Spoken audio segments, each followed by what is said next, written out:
from their labor and their works follow them. We want to pray that, as Romans 8:35 says, what will separate us from the love of God?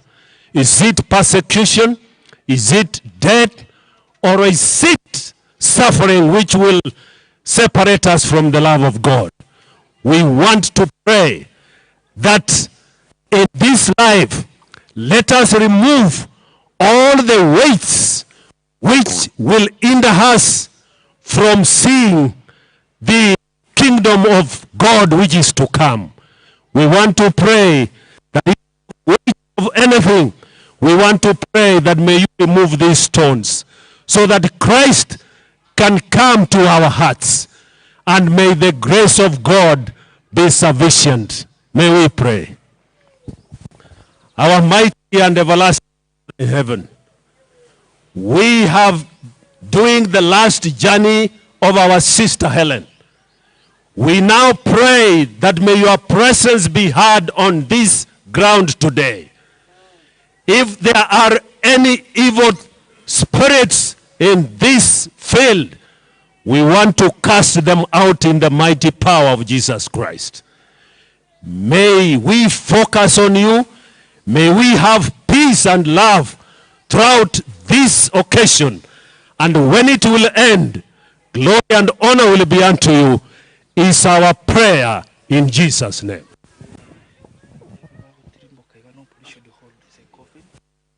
Now, we are going to feel the body organized.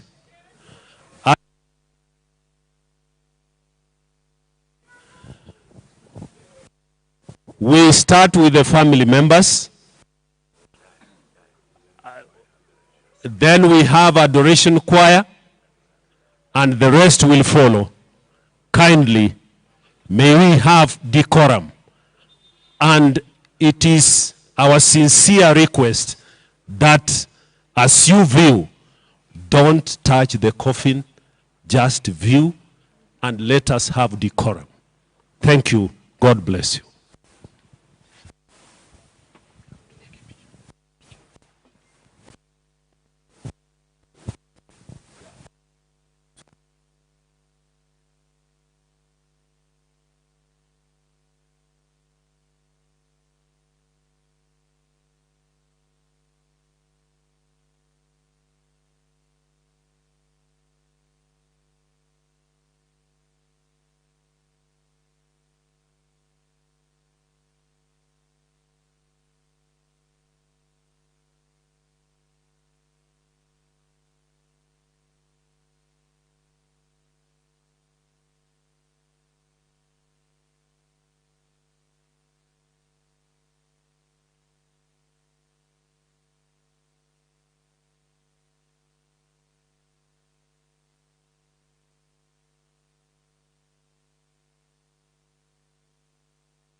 Ooh.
Mic check, mic check.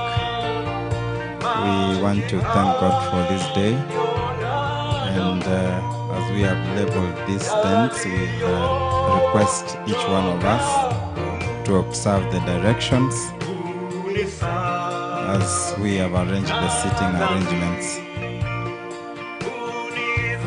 And then for those who are parking the cars, ensure that you park them in an orderly manner, the way the others have started parking. Thank you very much, and may God bless you.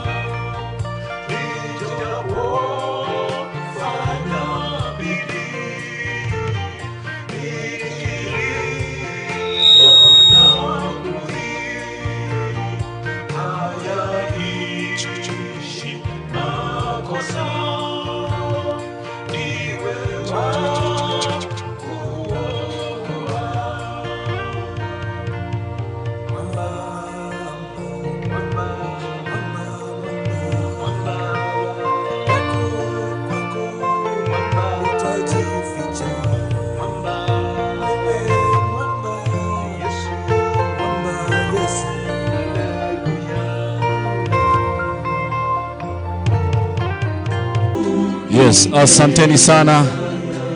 Asanteni sana. Tafadhali kwa heshima ningependa kuwasihi kwamba Hema hii iliyo katika mkono wangu wa kushoto itakuwa ya kipekee kwa ajili ya familia. Technician, hii hema imetengwa kando kwa ajili ya familia. Vile vile ningependa kuomba kwamba tunapoingia tupige foleni, tukubalie familia iweze kutazama mwili, kisha baadaye tuingie kwa utaratibu tunapojipanga, manake makundi ya uimbaji ni mengi mno, kwaya zetu zimekwisha wasili na tutaenda kwa mwendo wa kasi ili tuweze kuokoa muda. Vile vile iwapo umeweza kuegemeza gari lako kando ya barabara, hakikisha kwamba lipo salama na usije ukafungia wengine.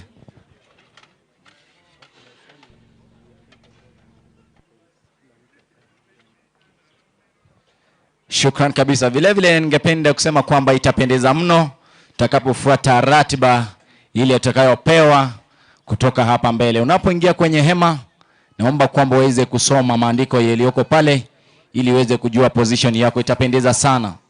Na bonta itakuwa naenda somonwa wiki gusinga kogosoa ene kinga bwa isaransa wa somera marika yuaroro erinde bono wekanye asobwenerete kerotoko konya ebiro chikwa chito chekirega. Muda usio kwa mrefu tutaanza na nyimbo, na jinsi mnavyojua kwamba siku ya leo itakuwa ni siku ya kipekee ya kufariji familia kwa njia ya nyimbo, vile vile na kusoma fungu. Basi naomba kwamba wale ambao wanatazama mwili tuweze kupiga foleni mzuri, tuweze kuenda kwa mwendo wa kasi mno ili tuweze kufikia yale ambayo yaliokuwa ni malengo ya siku ya leo. Karibuni sana kwa ajili ya kumwomboleza dada yetu Ellen, na itapendeza sana atakapofuata utaratibu huu.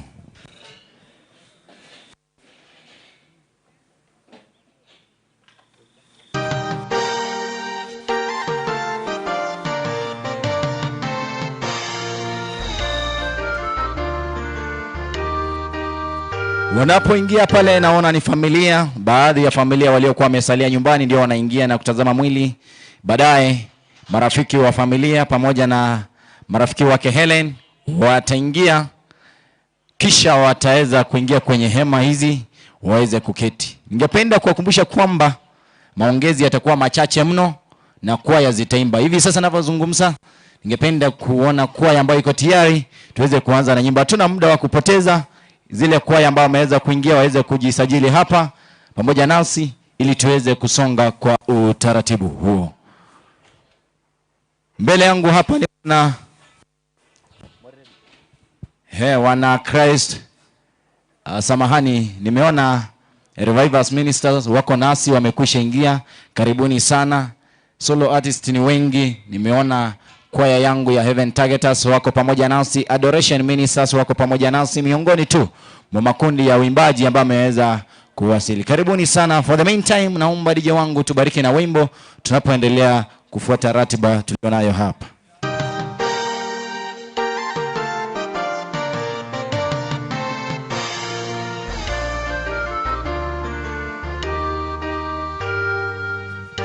Tafadhali naomba deacons and deaconesses wa Kisii New Life, mashemazi wa kike na wa kiume kutoka kanisa letu la Kiadventista la New Life katika jimbo la Kisii, naomba popote mahali mlipo muweze kusimama wima, mtusaidie kutoa vile viti pale ili muweze kuweka pale nyuma ya hema. Na wanda ito sababu ngaba deacon vonsi na deaconess ba Kisii New Life murusi birogo biribia skuru muweke maga yegari ya KCV 266T. Erinde tobeke chia magari kigera mtobwati chingaki nebiro. Na wanda ito sababu ngaki Kisii New Life deacons and deaconesses, tafadhali kwa heshima kubwa mtusaidie kuondoa viti vile pale ili tuweze kuzipanga. Asanteni sana.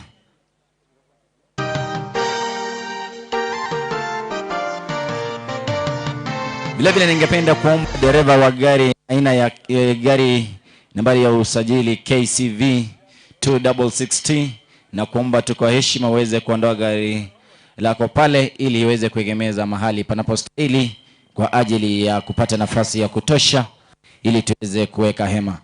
Ningependa kutambua uwepo wa Summonet Ministers kutoka jimbo letu la Kisii, wako pamoja nasi.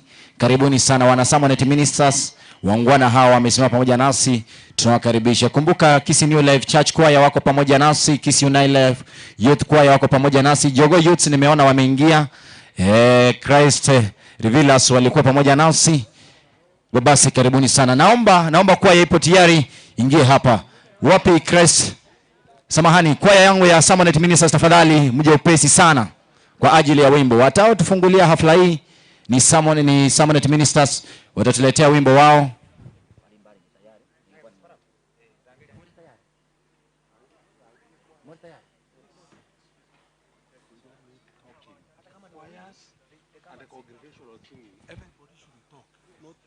Tuamini na tuombe. Baba, katika jina la Yesu Kristo, sifa na shukrani zako. Umekupendeza kwamba siku ya leo tuwe hapa mahala hapa kwa ajili ya kufariji familia baada ya mtumishi wako Ellen kupumzika katika usingizi wa mauti. Tunaanza hafla hii kwa njia ya nyimbo. Tuomba kwamba Mungu wangu utupe sauti safi tukusifu kuanzia sasa hata na milele. Zaidi ya yote tukubalie tupate nafasi ya kushiriki katika ile meza kuu utakaporejesha ufalme wako. Kwa pamoja nasi kuanzia sasa hadi tamati. Kwa naomba kwa imani kwa jina la Baba, la Mwana na Roho Mtakatifu. Kila mmoja asema amina. Revivers tafadhali tufungulie na nyimbo. Wakati Summonet wanajipanga kwa wimbo wao, tuende kwa mwendo wa kasi mno. Revivers wakimaliza naambiwa Summonet watakuwa nyuma yao. Naenda kulingana na ratiba ambayo nimepewa.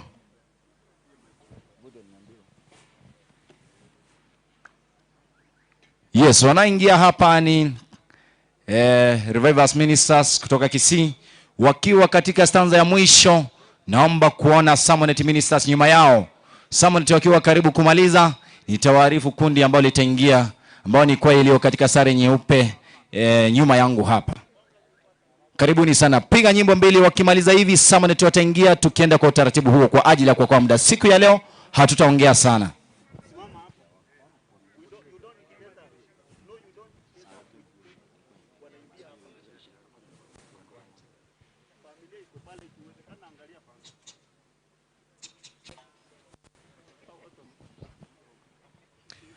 Ningependa kutangaza kwamba fundi wangu wa mitambo utakuwa unaenda haraka kidogo.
Revelation kwa tayari.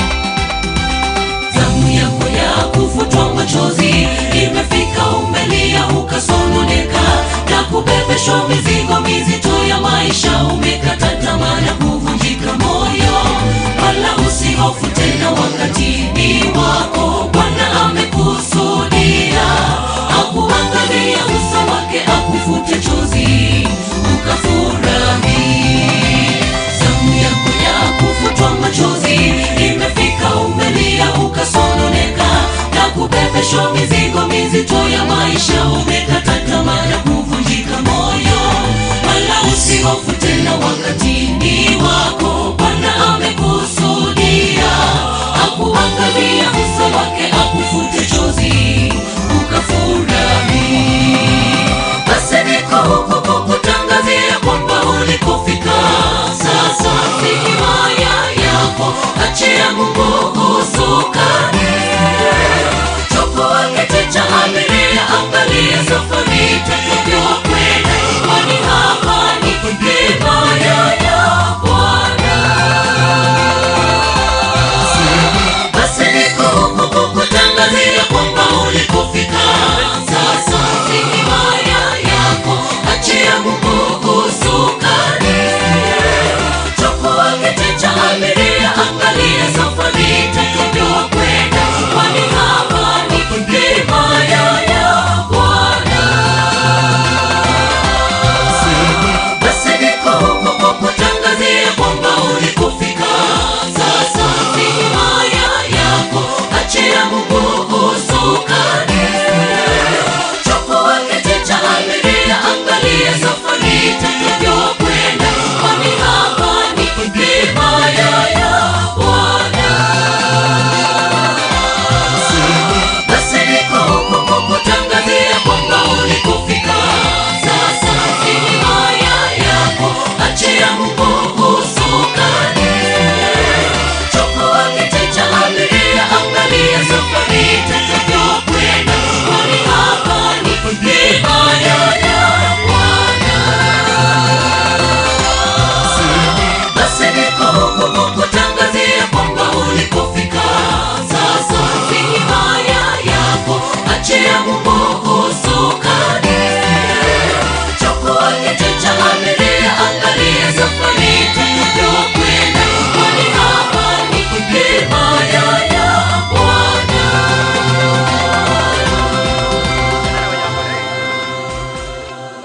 Amen. They are doing the second song. Wanapomaliza wimbo wa pili, Revelation Choir, muwe hapa nyuma. Leo tutaimba. Revivers, welcome.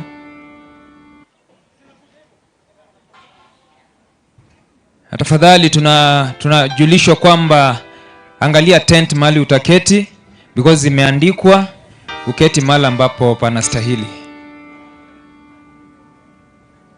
Wimbo wa pili, Revivers.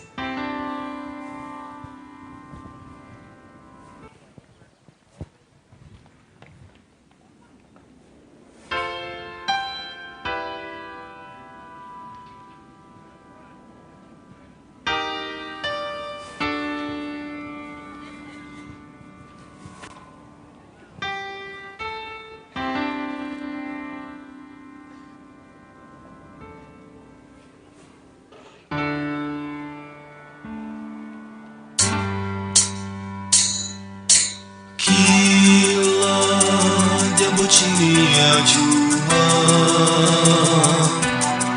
lina majira yake, Na kila linalotukia Mungu ana sababu zake, japo mengine yatumiza moyo, twasononekana kuhisi upweke, wimbi la majonzi latukumba sisi, hata twakata tamaa maishani. Kila jambo chini ya jua lina majira yake, na kila linalotukia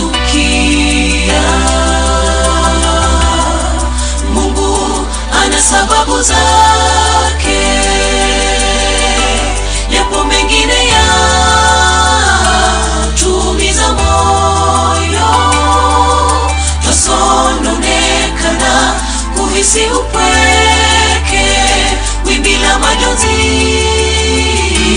la tukumba sisi, hata twakata tamaa maishani.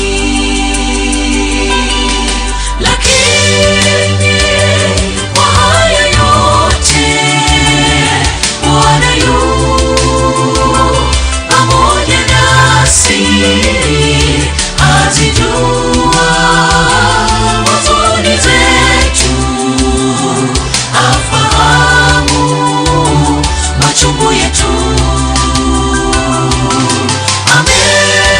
Ameahidi kuwa nasi katika hali zote za maisha, atarejea atuchukue alipo yeye, tupumzike.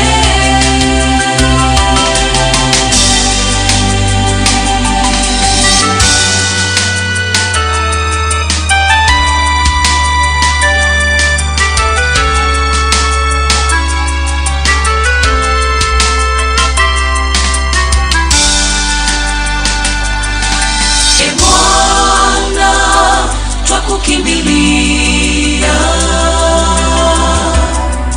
sisi tulio wadhaifu, twaomba utupe rehema, uifariji mioyo yetu. Twajua ya kuwa haya ni ya muda tu, ipo siku haya yote yatakwisha. Twajua ya kuwa haya ni ya muda tu, ipo siku haya yote yatakwisha. Lakini kwa haya yote Bwana yu pamoja nasi, azijua huzuni zetu, afahamu machungu yetu. Ameahidi kuwa nasi katika hali zote za maisha, atarejea atuchukue alipo yeye, tupumzike. Ameahidi kuwa nasi katika hali zote za maisha, atarejea atuchukue alipo yeye. Revelation Choir, kindly muwe nyuma ya hawa. Revelation.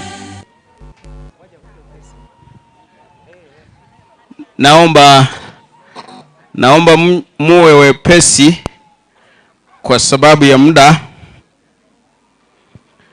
Revelation wanapokuja, ni muhimu kuweka matangazo haya kwa ajili ya ubora wa mkutano wa siku ya leo. Vyumba vya usafi, mkono wangu wa kushoto, wanaume wote na watu wote wa jinsia hiyo. Nyuma ya jengo lile kubwa ghorofa, kuna vyumba vya usafi kwa wanaume wote na vijana wa jinsia ya kiume. Mkono wangu wa kulia, upande huu, utapitia ule mlango ama lile lango kuu. Kuna vyumba vya usafi vimetengwa rasmi kwa kinadada na watu wote wa jinsia hiyo. Revelation, karibu.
ruka upesi upesi, milimani mabondeni kumtafuta Bwana wangu.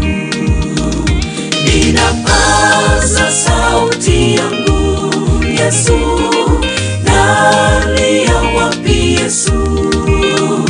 Ndani mwangu sina raha kamwe, mpaka nimwone Yesu wangu.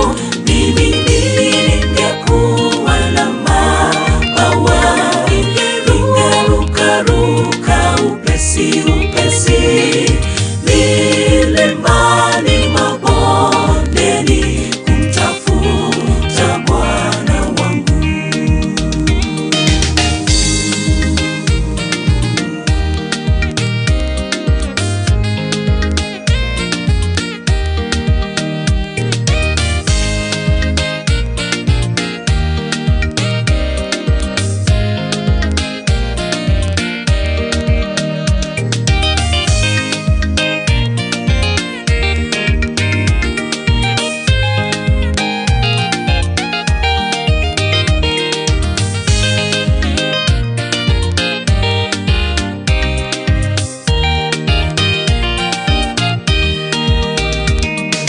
Jema nipendalo sitendi, baya nisopenda natenda.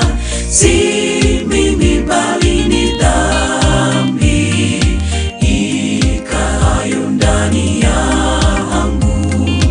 Roho yangu yajutishwa na dhambi na huzuni. Jema nipendalo sitendi, baya nisopenda natenda. Si mimi bali ni dhambi ikaayo ndani yangu. Roho yangu yajutishwa na dhambi na huzuni. Ninapaza sauti yangu Yesu, nalia wapi Yesu?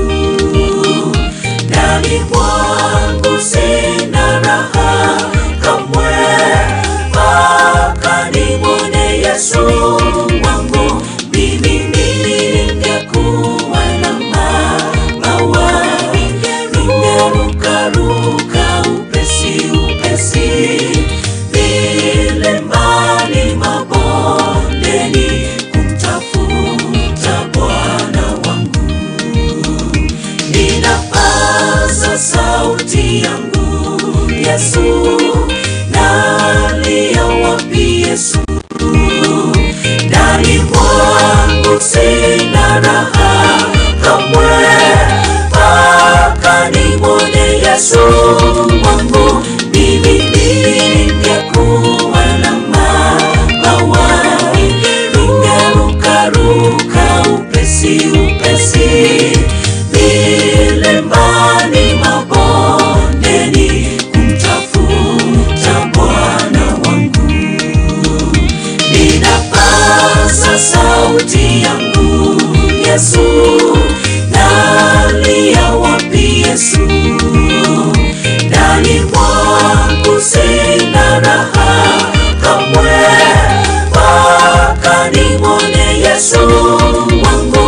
Mimi ningekuwa na mabawa, ningeruka ruka upesi upesi, milimani mabondeni kumtafuta Bwana wangu.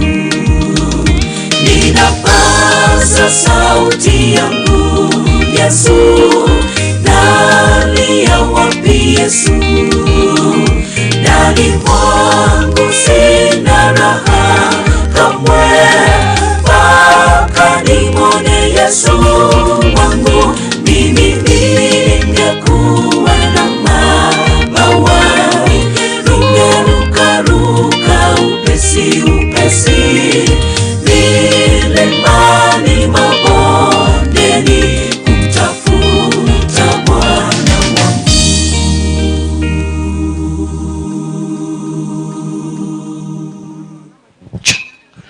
tunasemaje? Watarudi tena baadaye kwa wimbo wa pili. Ningependa niwatangazie matangazo mawili matatu ambayo yana umuhimu katika mkutano wa siku ya leo. Tangazo la kwanza, wanachama wote wa Stima Sacco mnaombwa mkaketi kwenye ile tent ambayo iko mkabala na familia. Stima Sacco members, kindly, your space is well preserved over there. Mnaweza mkaketi upande ule. Kwa taarifa ya kila mmoja wetu, mkutano wa siku ya leo umepiga marufuku kabisa Stima Sacco na Platinum. Mnaomba mkaketi kwenye ile tent ambapo ndugu yangu amenyanyua mkono. Tangazo la pili ni kwamba mkutano wa siku ya leo umepiga marufuku kabisa kuzungumza kwa aina yoyote. Tutakuwa tunadumu kabisa kwenye nyimbo na kwenye usomaji wa neno la Mungu. Mtatuia radhi kama kwa vyovyote hilo litakuadhiri, lakini ndivyo matakwa ya familia yalivyo. Mokobokobo Central, tunatambua uwepo wenu na karibu sana. Mnapokuja, tunaomba mkutano wote ukashiriki kwenye uimbaji wa jumla nyimbo 269 katika lugha ya taifa inayozungumzwa Kisii. Titoli na Obo Menyo Joshua ongelio gini abanda kubwati wana.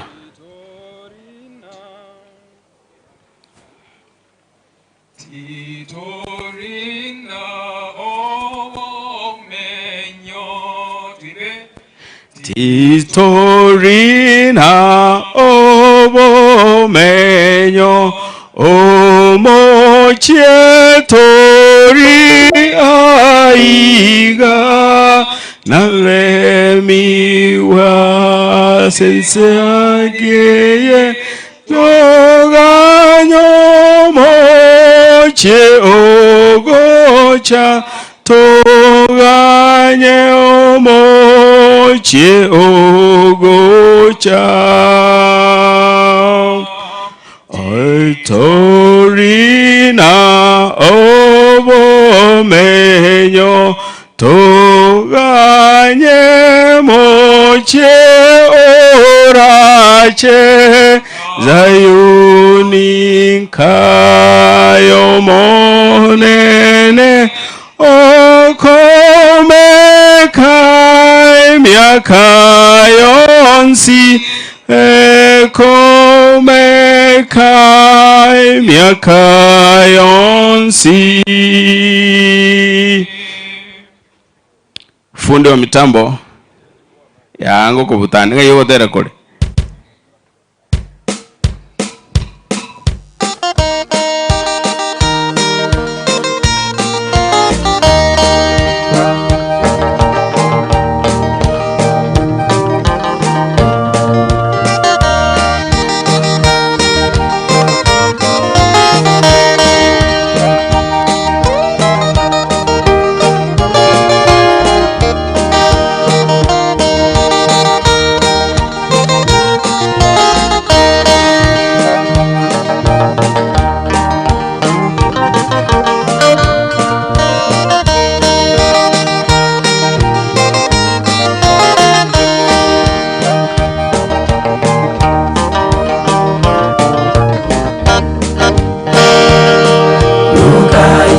Safina miaka 120 akiandaa wanadamu wasitegarikishwa na maji.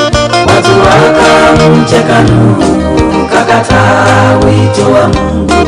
Kisha mlango wa safina Mungu mwenyewe kaufunga.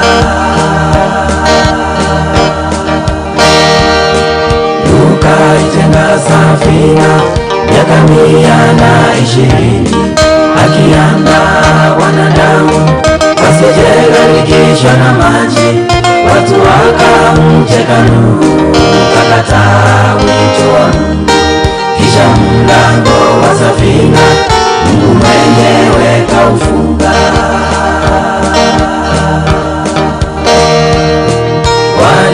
Walimlilia, tufungulie Nuhu, Nuhu kawajibu, sikufunga lango, lango lilifungwa na Mungu mwenyewe.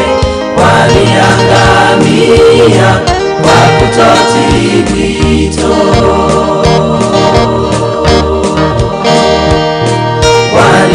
Walimlilia, tufungulie Nuhu, Nuhu kawajibu, sikufunga lango, lango lilifungwa na Mungu mwenyewe.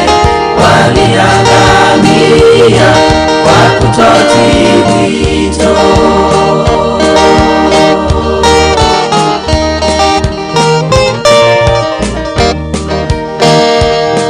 Kama wakati ule wa Nuhu, walikataa wito wa Mungu, wakagharikishwa na maji iliyokuja kwake Mwokozi. Wale watakataa wito wamewekewa kipa moto, hakika wataangamia kama wakati ule wa Nuhu.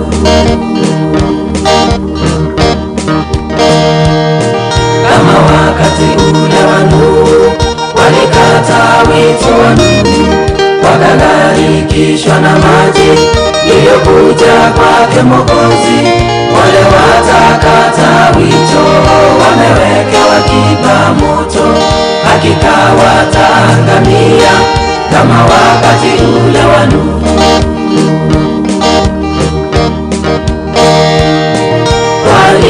Walimlilia, tufungulie Nuhu, Nuhu kawajibu, sikufunga lango, lango lilifungwa na Mungu mwenyewe.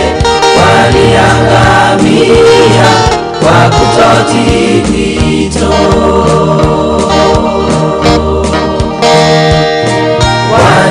Walimlilia, tufungulie Nuhu, Nuhu kawajibu, sikufunga lango, lango lilifungwa na Mungu mwenyewe. Waliangamia kwa kutotii wito.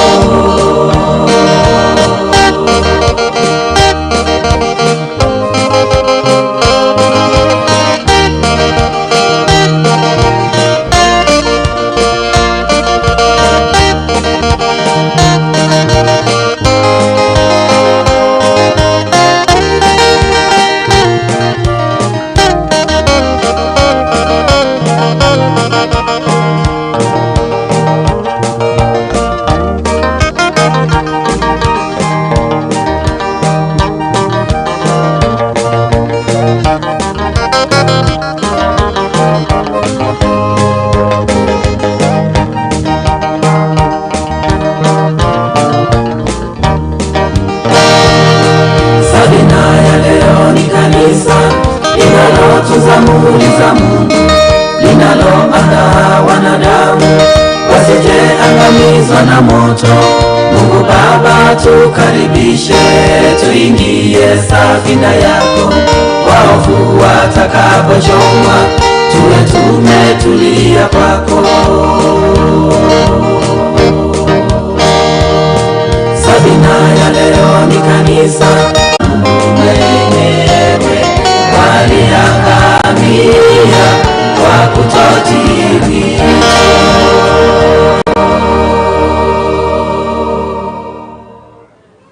Nasemaje?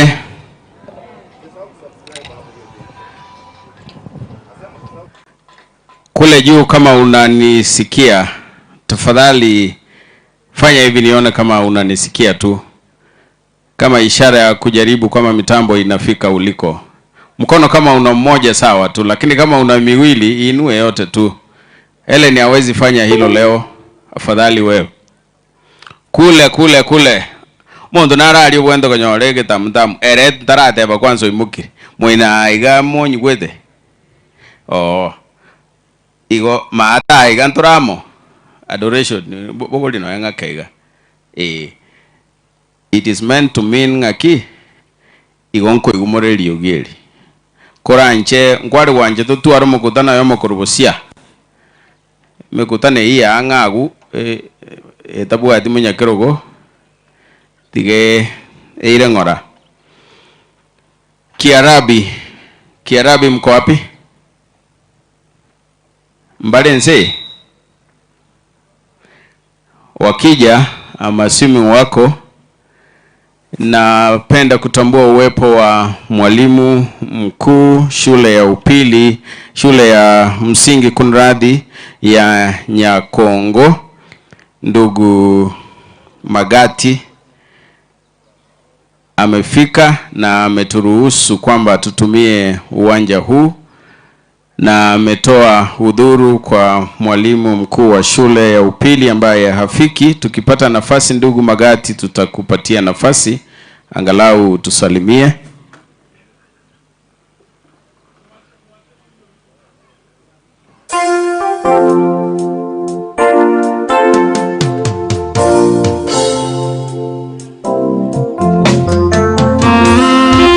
Kiarabi muna batayo Nyakongo mulenze Nyakongo church choir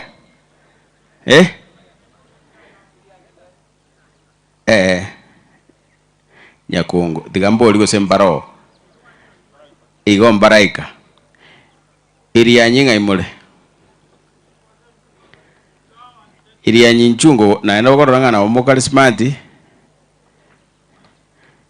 inchuo mosegocha bwangu mbuya iriya nyiko bagocha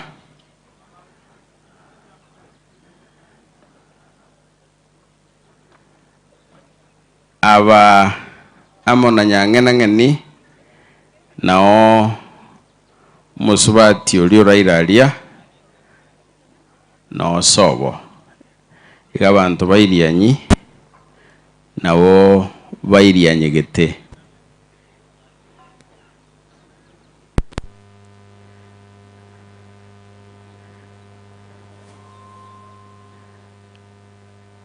We are about to start. We were just trying to see kama mambo yote yako sawa. Hivi karibuni tunaanza.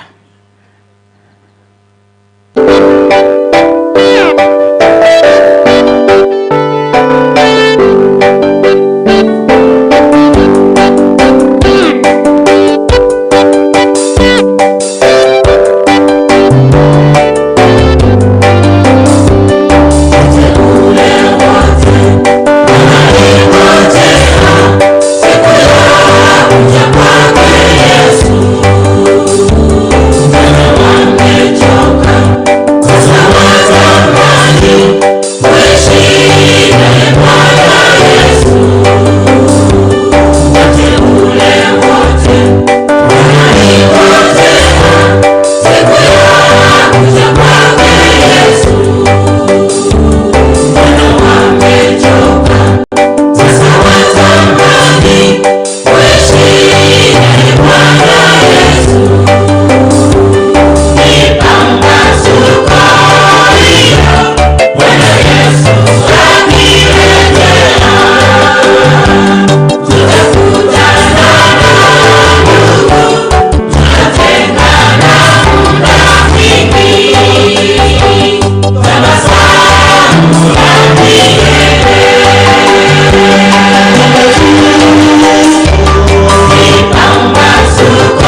Tunasemaje?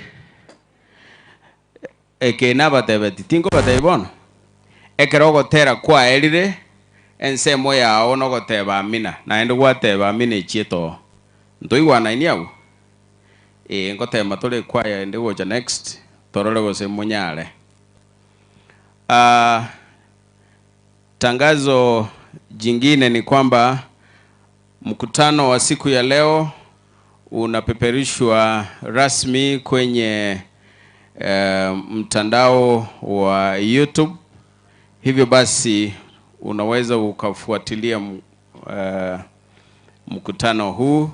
Ningependelea sana wale ambao wanahusika na upeperushaji wa matangazo hayo mje mkanipa anwani rasmi zitakazotumika, maana naona vyumba vya upeperushaji ni vingi, hivyo ni muhimu tukitangaza tujue ni kina nani na ni address gani. Kuntu na watu wote wanaoshiriki, tafadhali tusaidie.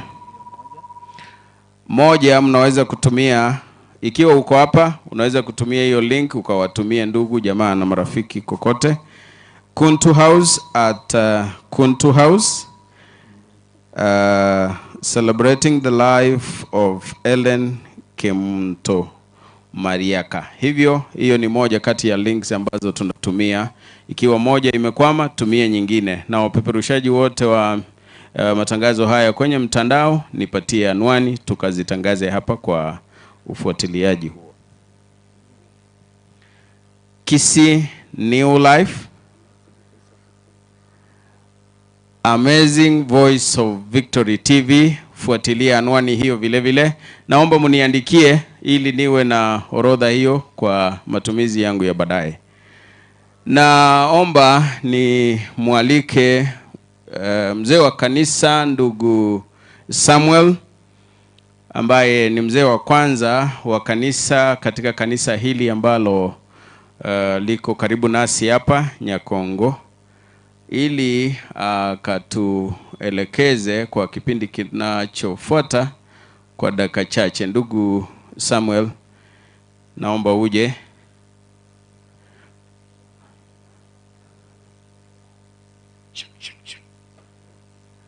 Patie sauti.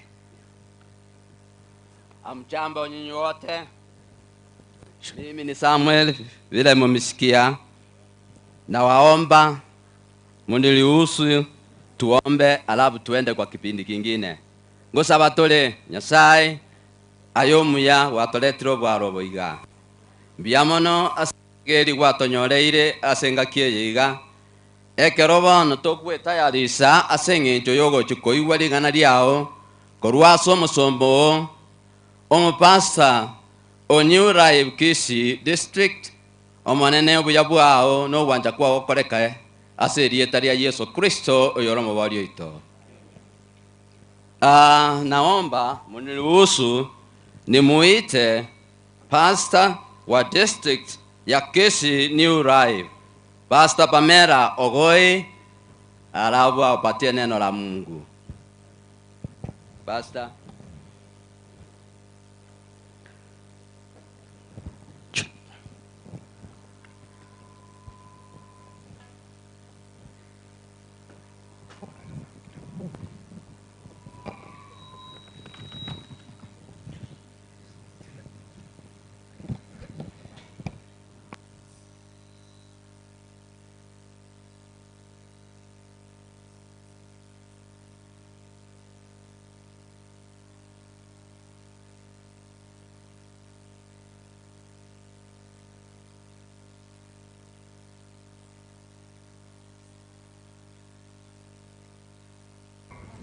Niwakaribishe kila mmoja kama mchungaji wa mtaa huu Nyakongo district. This is Pastor Adrian Moturi. Kwa hivyo wote ambao umefika katika uwanja huu na siku hii, nimechukua fursa hii kuwakaribisha kila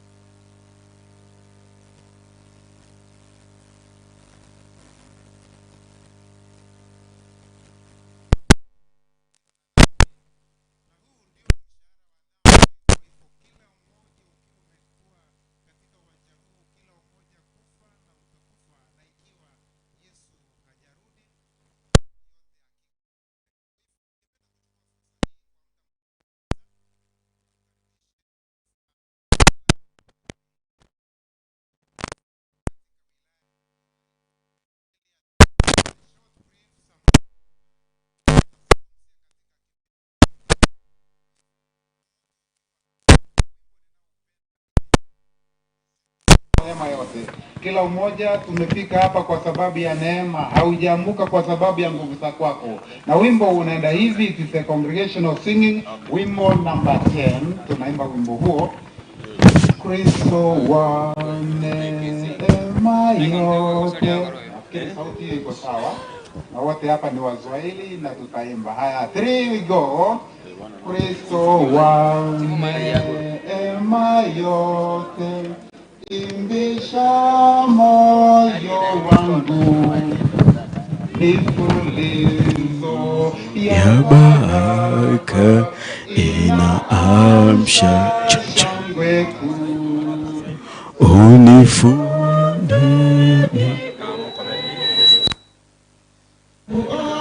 uondoe kote.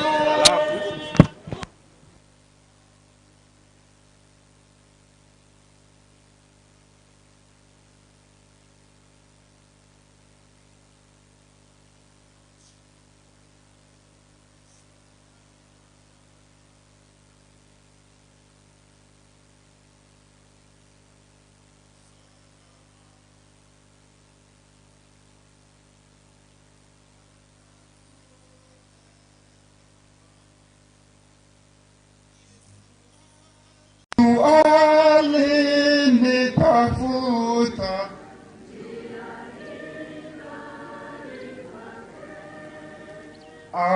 akatoa ili kweli mimi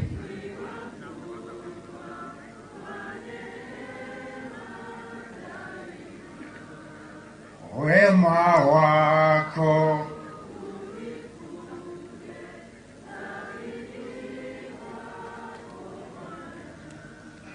ili nisifutwe tena,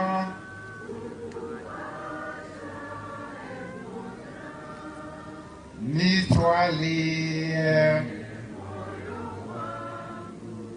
uwe wako kamili. Nashukuru. Tuamini na tuombe ili nimkaribishe mchungaji Pamela Ogoi kwa ajili ya sermon ya masaa kama haya. Tuombe. Kuna watu wanaongea mahali, tuombe. Watu watulie. Kikao, funga mdomo wako, tulia. Unaposikia tunaomba, kaa kimya. Please, order. Tunaomba. Rafiki mpendwa, uishie juu mbinguni, jina lako litukuzwe, limidiwe kila wakati. Wana na binti zako tumekusanyika katika uwanja huu, na zaidi kila mmoja akiwa na sikitiko la kwake, kwa maana mwenzetu Ellen amepata kuondoka katika dunia hii, na hiyo ndiyo sababu kuu tumejumuika kila mmoja.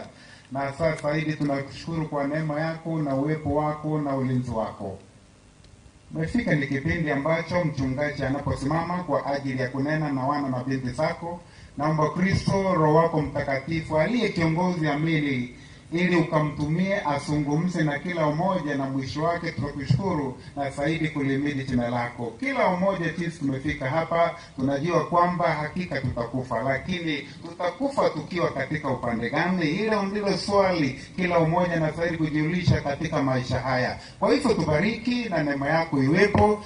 Ibada zote za leo hii tunazikabidhi mikononi mwako, tukiomba Kristo uliye wa neema kuu, hebu katushike mkono na zaidi tuone uwepo wako ukitendeka katika mkutano huu. Tumeomba yote tukiamini kwamba umesikia na hakika utatenda.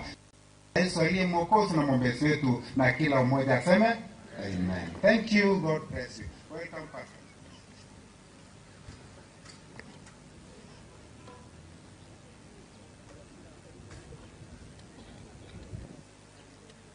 Pastor, ninashukuru kwa ajili ya nafasi ya pekee ili niweze kusimama, niweze fariji mtoto wangu kwa kiroho ambaye amefiwa na mpenzi wake pamoja na watoto wake, hata na wazazi pande zote mbili.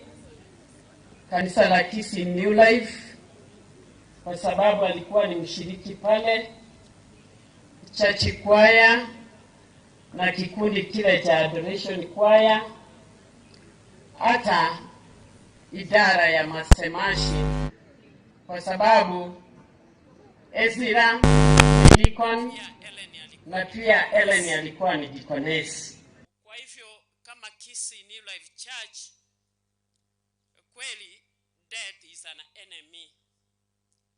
Kifo ni adui mkubwa sana, na ametupokonya mtu wa pekee katika lile kanisa, na ninajua hata katika familia wamepokonywa mtu wa pekee hata na kichichi. Lakini sasa niseme nini, kwa sababu mtumishi wa Mungu alikuwa ameshaomba. Let me begin by this two quotations. One writer in his bed waiting for the last breath said, Death is something inevitable. Kifo sio kitu ambacho utaepa. Ikikuja imefanya nini? Imekuja, na siku yake ikifika imefika. And then he continues to say that when a man or a woman has done what he or she considers to be his or her duty to his or her country, he or she can rest in peace. Praise God. Anaweza kupumzika katika amani kwa sababu kazi yake imefika tamati. Hawezi kuendelea kuishi. Na ndiposa anasema, I believe I have made that effort, and that is why therefore I will sleep for eternity. The writer says, death is not a riddle. Ezra, I wish you are listening carefully to these statements. He says, that is not a riddle to be solved, or a question to be answered. Ezra, hii sio kitendawili umetegewa ili uweze kutegua. Sio swali wazazi wa Ellen mumeulizwa ili muweze kujibu. Lakini anaendelea kusema kwamba instead it is a mystery.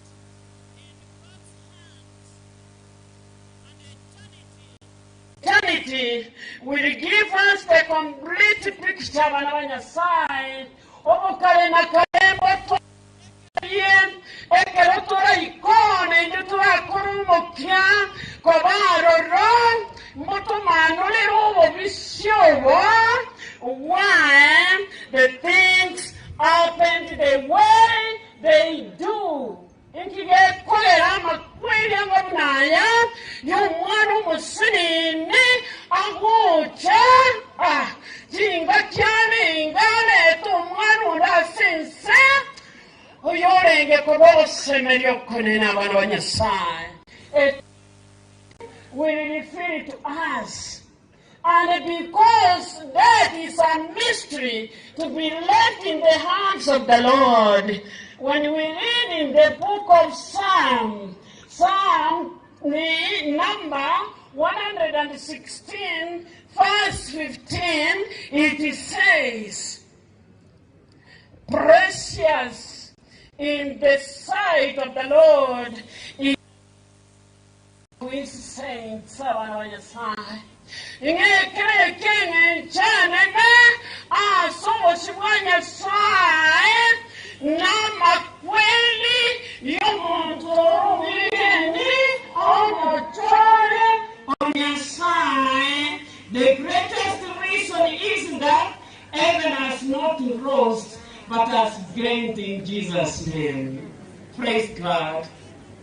The death of heaven is not a loss, neither in the family, neither in the church, neither in the kingdom of God, because heaven has not lost, and the death of Jesus Christ has made sense in the world and in the kingdom to come.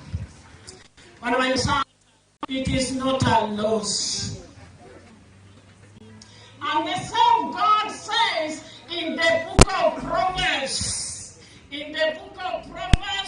chapter 14, kwa wale ambao tuko hai, ambao tuko hapa, inasema Proverbs chapter 14, verse 32, it says, the wicked is punished in his wickedness, but the righteous has a beauty in his death.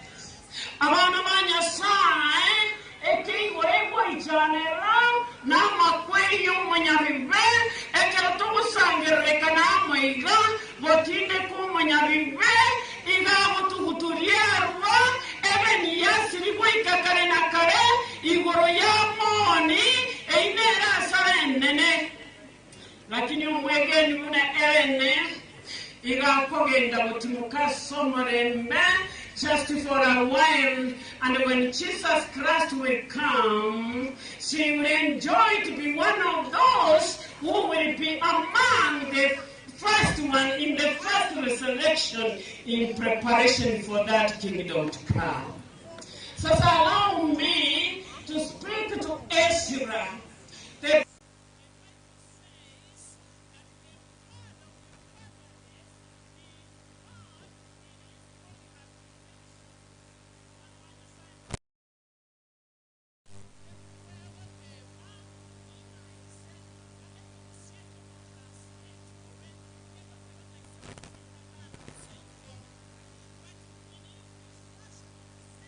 It says the father of the fatherless.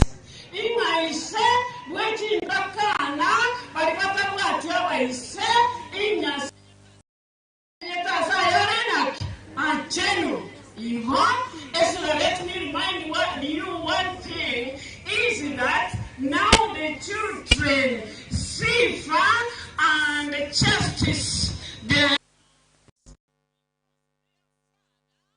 father is there by the name of Ezra. Abana bako batintakana ekereisa kure ba akusangirekano na umuraro n'umuswati ulinki abo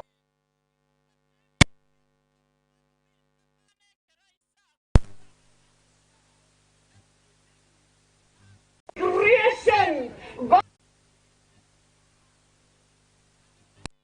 And when he saw that it is not good for this man to be alone, the creation of a woman, it was not an afterthought. The woman was created in man, and that is why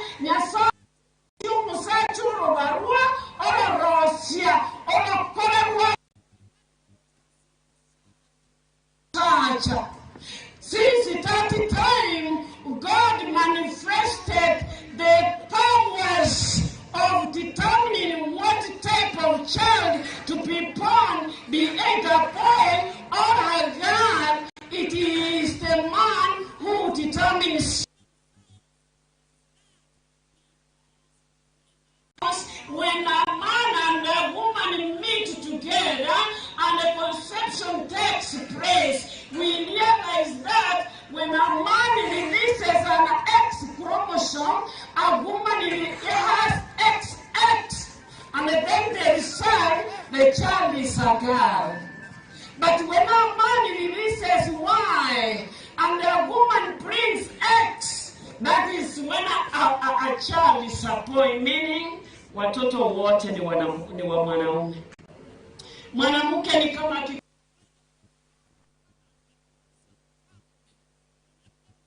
unaponunua matunda unapoweka ndani ya kikapu, hata kama yale matunda yatakaa ndani ya kikapu mwaka mzima, wakati utakapoingiza mkono kutoa, utatoa matunda yale yale, na pia kile itakuwa ni kwamba utapata imeharibika, lakini itakuwa ni matunda. Mwanamke ni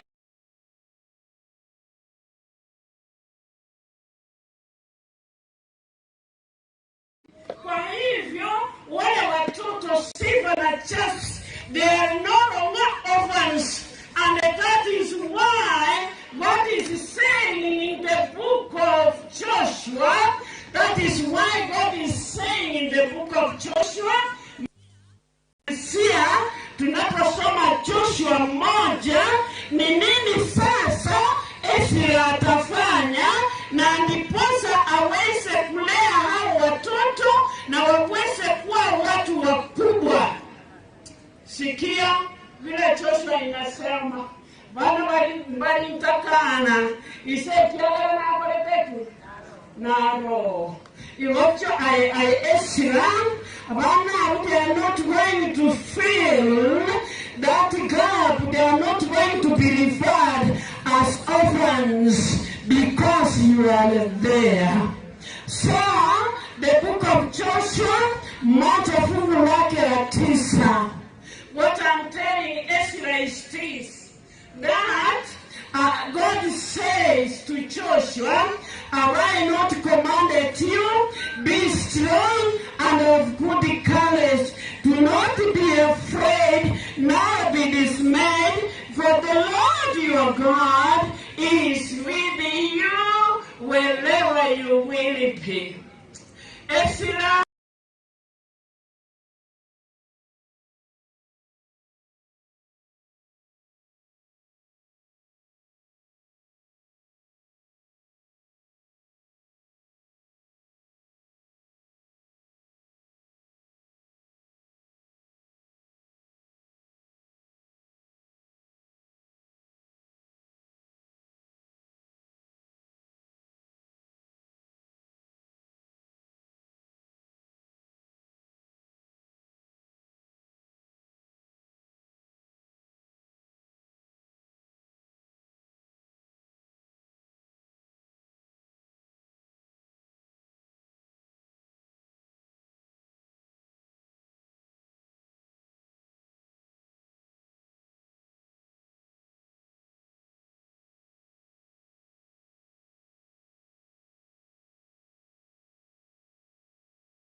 Nawaburaka nabawoke kumberana na wamwabo munene kagocha natutimoke chitakana chinyora baibuli babo bakakanwa nawaburaka nabawoke kumberana na wamwabo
Mnasemaje? Asante sana abantu banka mugusiya gotebanga mogani tachikora monyene olimanyire aendo mugusiyo yoyo otebanga bororombwa nyene amate echana bosaigo. Stima Sacco members kindly come over.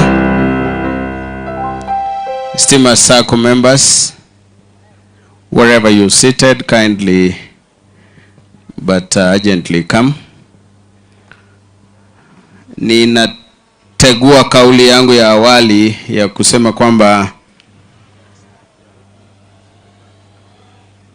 Stima Sacco staff members, I am guided that these are staff members and not just members.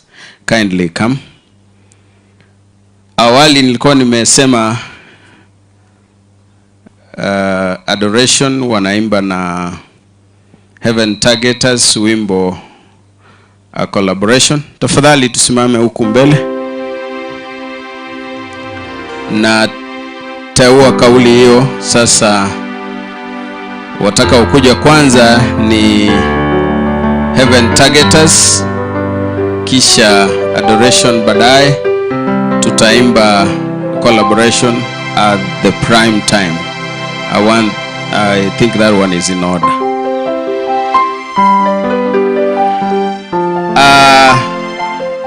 Tulikuwa Cyrus Matoke nga yole bogolio ko bokoigoro. Etwatangasite nga rogora guno Stima, Sako na Platinum bale kobera mwamanya koimuka mwakorege ndukeria gitari gutangaswa mwakora mabagai. Kindly onye goikaransite meriti gantumio munu yo banta bange batari koigwa otaria bagukora korwa twabasoroire banyorari bagagwo mware gwanja tokora masikania yo abaki chibicha ngorokinga mwakire bicha. Kuna mtu amesimama nyuma ya mwingine wakati picha inapigwa asije akaonekana.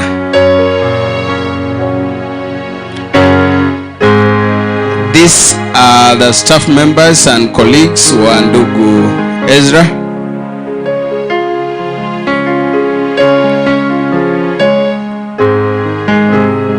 Korango iganga mwaika. I'm assuming mwamanyirike kusiba now. Fanyeni hivi kwamba mmefika na mmoja wenu. Okay. Kuna watu wamesimama nyuma hawajapiwa picha. They are singing one song and I think that is a good communication. You're free to start. Omonto bwe keyboard nyeto manyiti gotera bagotera tiga kubugie gente kina gosoroire.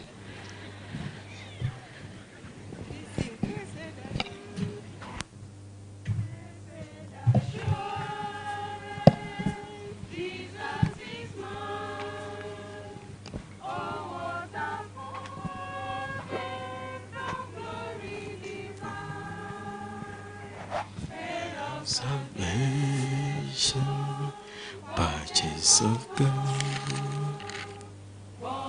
His Spirit washed in His blood. This is my story. This is my song. Praising my Savior all the day long. This is my story. This is my song. Praising my Savior all the day long.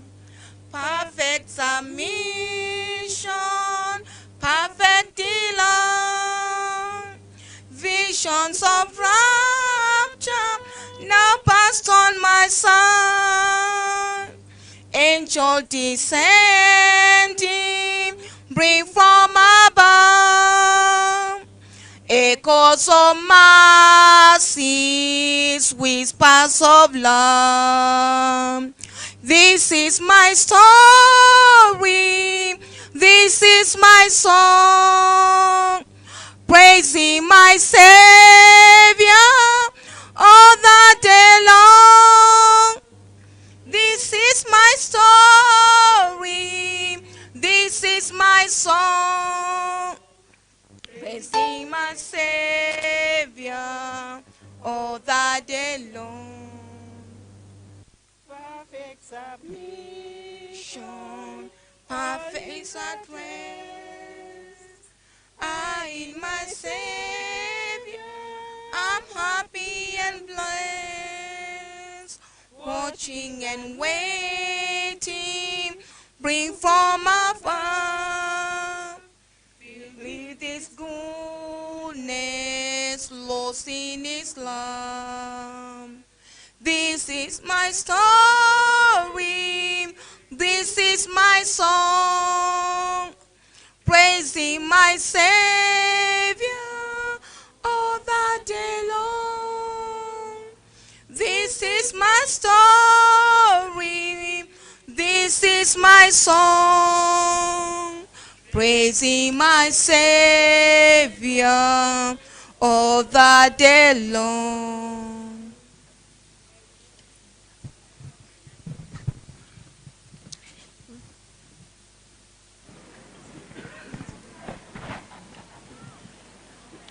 Good morning. Good morning once again. In front of us is the family of Stima Sacco and friends of Ezra from also Kenya Power. We have just come to condole with Ezra, who is one of our own. And Stima Sacco is located in various towns within Kenya. We have Eldoret, Kisumu, Nakuru, Mombasa, Meru, Embu, Kisii, Olkaria. Where else have I left? Nairobi. So here we are representing all those branches, and I want to read a message of condolence on behalf of our Chief Executive Officer, Dr. Gamaliel Hassan, to the family of the late Ellen Kemunto Mariaka.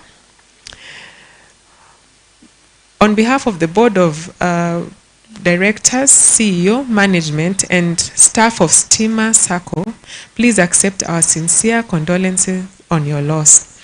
We were deeply saddened to learn about Ellen's death, and we wish to express our most sincere sympathies during this difficult time. We also come to give support to our staff, Ezra Momanyi, who is loyal and has displayed exemplary performance, hard work, diligence, loyalty, and effectiveness, a fact that we can attribute to proper sound upbringing. Our prayers are with the family and friends during this difficult time. With sincere sympathy for Stima Sacco Society Limited, Dr. Gamaliel Hassan. Thank you. Asante sana kwa kuja kutufariji, nanyi farijiweni katika ujumbe huo. Platinum mko wapi? Bandu mbale bale busia ando chibe bale njirengia. Platinum ngaimole inusu kwa woche maya mangana ino na maya lakini tiga Platinum batangana. I'm making this announcement for the interest of time and the smooth running of this mkutano today. All groups coming after the Stima Sacco monga bere mono ndoigo tera bono ono twatigire bichayoka chikwaya chichire bono ngakitujo gukora moko nganjira togende njire iyo. May as many as of the similar opinion say hi. Banginege songo ketu agorete. May as many as of the contrary opinion say nay. The high is avita yokote wa high and nay tokali nae songeni hivi njoo mbele ya hawa.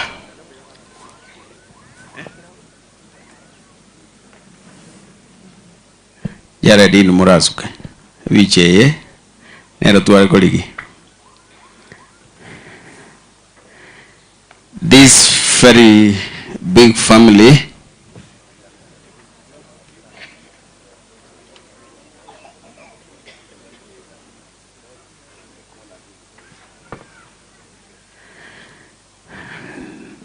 aba n'abakora imirimo bamwabo Helen baikire korera mana intu na batoya nkora. As they are standing, we are taking photos.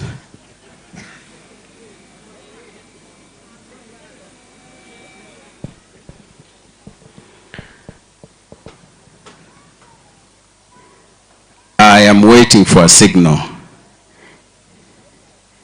And which camera might tonyentalia nangono onda gusmole. Igo, thank you. If there is anyone who has a special message from and on behalf of the company, kindly take this microphone. I am not dictating you, but it is good practice if you be short.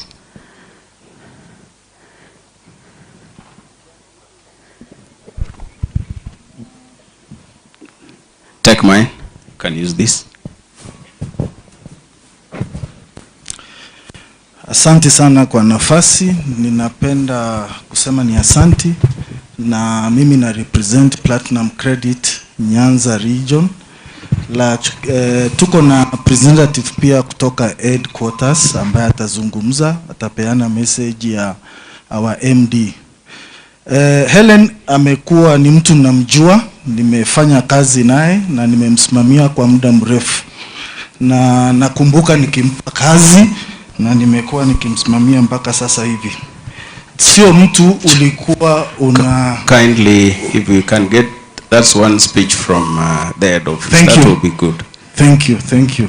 Sawa. So kwa majina naitwa Oleboy Mugiri, wacha nipatie head of product aweze kutupatia message ya MD. God is good all the time.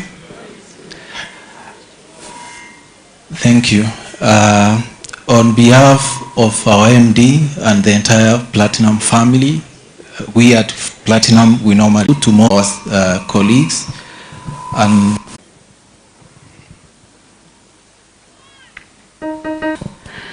God, especially in these trying moments, you can go and sit. Thank you for coming.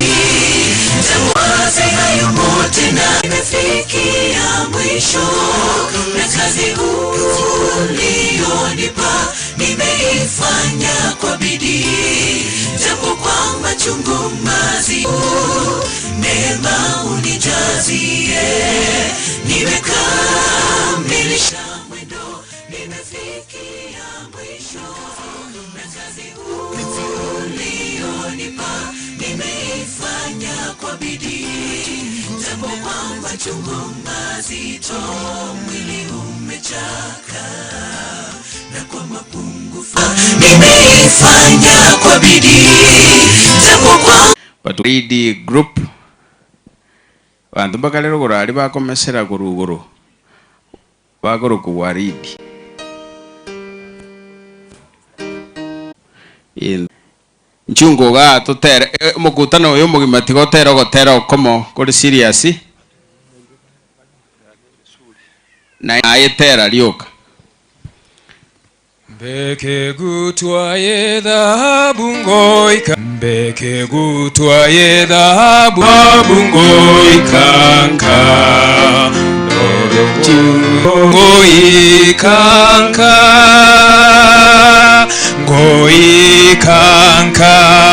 ngoikanka, bororo bonsi moere ngoikanka, bororo bonsi moere ngoikanka, borabu waigoro bombore keremchera, bonda evo tambe ngoikanka,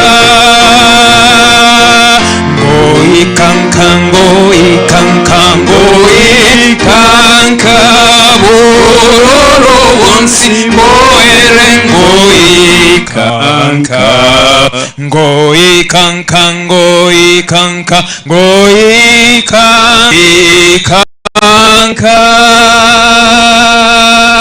ndorobosio ererebo tambe ngoikanka,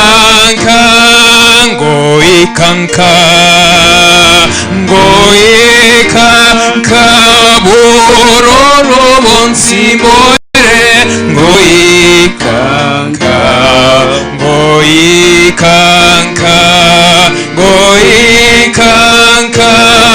bororo bonsi moere ngoikanka.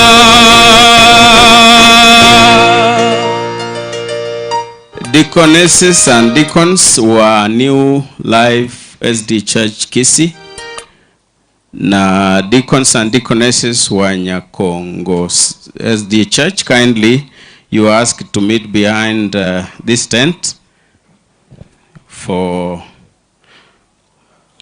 consultations. Kindly do. KCZ 582B, you have obstructed other road users. Kindly attend to your car. Mbele yetu ni kwaya ya Christ Adoration.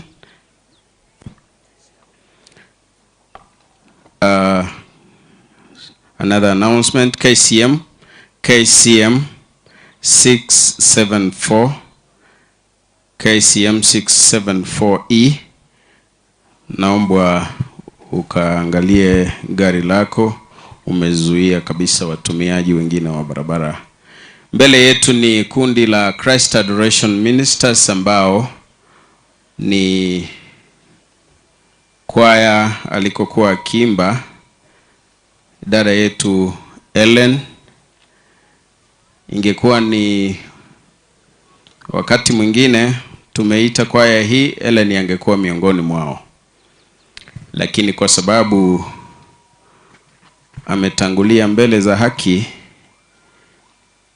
wako hapa kuomboleza pamoja na familia, na wao wenyewe wana uzito wa mioyo. Tunawatakia heri na faraja ya Mungu.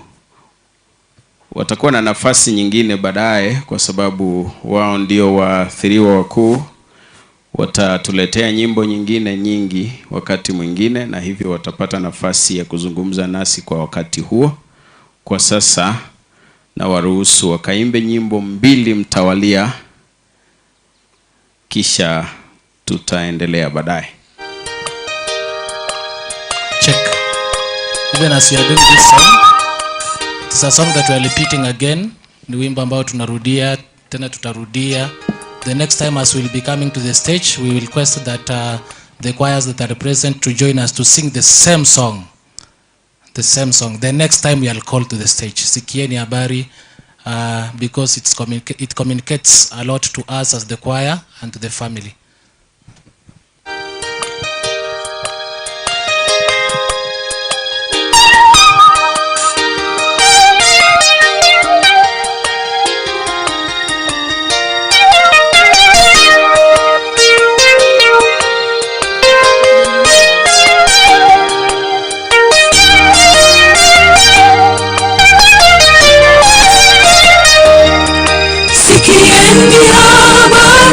Matendo ya Bwana Yesu, kando ya bahari na njia kuu ya Yeriko. Tazameni jinsi umati mkubwa unavyosogea, unasikia habari zake mwana wa Mungu. Ni nani awezaye kufanya mambo makuu? Ni nani awezaye kuokoa? Mwana seremala, Mungu wa Waisraeli, ameponya vipofu, viwete wanatembea, mapepo yanatoroka, viziwi leo wasikia. Mume wa wajane leo yumo hekaluni, yeye ni mkuu, Mungu astahili heshima. Simba wa Yuda, hakuna linalomshinda.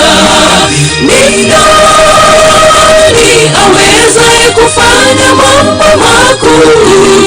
Ni nani awezaye kuokoa?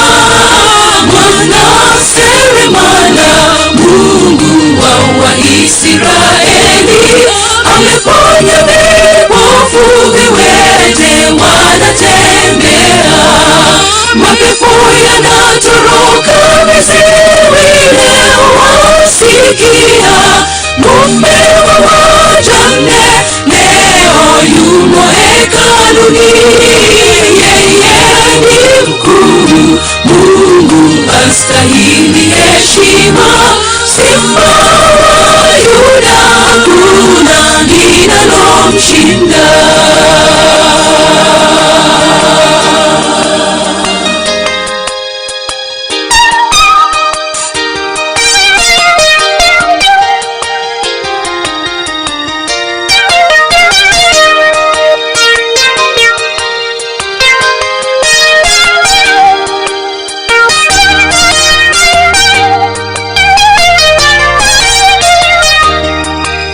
Angalieni jinsi matendo yake yalivyo, amefufua Lazaro, neno lake laponya. Hata baharini kote pepo zinatulia, amewasha wenye njaa ya mwili hata neno. Ni nani awezaye kufanya mambo makuu? Ni nani awezaye kuokoa? Mwana seremala, Mungu wa Israeli, ameponya vipofu, viwete wanatembea, mapepo yanatoroka, viziwi leo wasikia. Mume wa wajane leo yumo hekaluni, yeye ni mkuu, Mungu astahili heshima. Simba wa Yuda, hakuna linalomshinda. Ni nani awezaye kufanya mambo makuu? Ni nani awezaye kuokoa? Mwana seremala, Mungu wa Israeli, ameponya vipofu, viwete wanatembea, mapepo yanatoroka, viziwi leo wasikia. Mume wa wajane leo yumo hekaluni, yeye ni mkuu, Mungu astahili heshima. Simba wa Yuda, hakuna linalomshinda.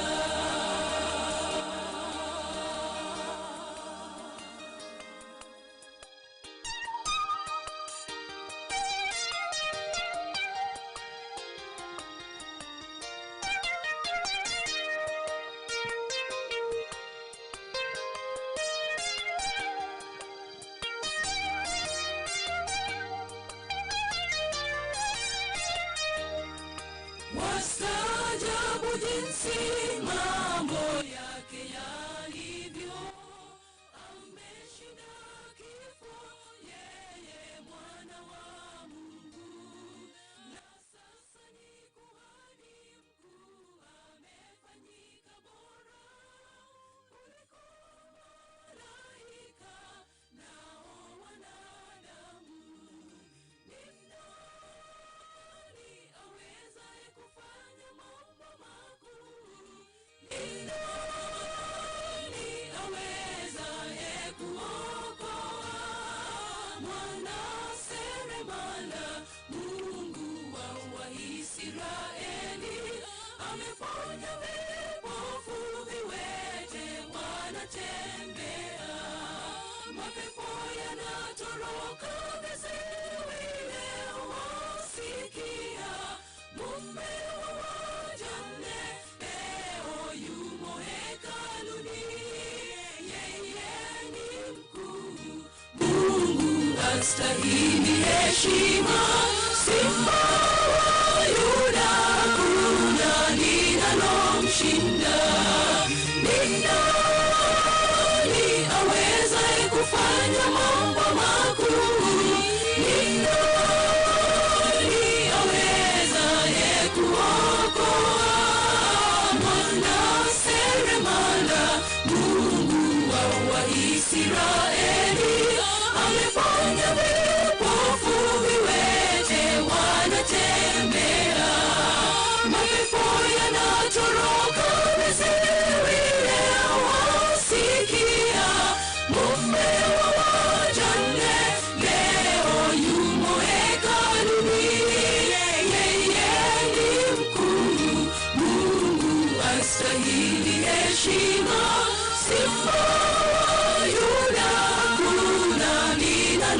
kumshinda? Ni nani awezaye kufanya mambo makuu? Ni nani awezaye kuokoa? Mwana seremala, Mungu wa Israeli, ameponya vipofu, viwete wanatembea, mapepo yanatoroka, Misri leo wasikia. Mume mjane leo yumo hekaluni, yeye ni mkuu, Mungu astahili heshima. Simba wa Yuda, hakuna linalomshinda.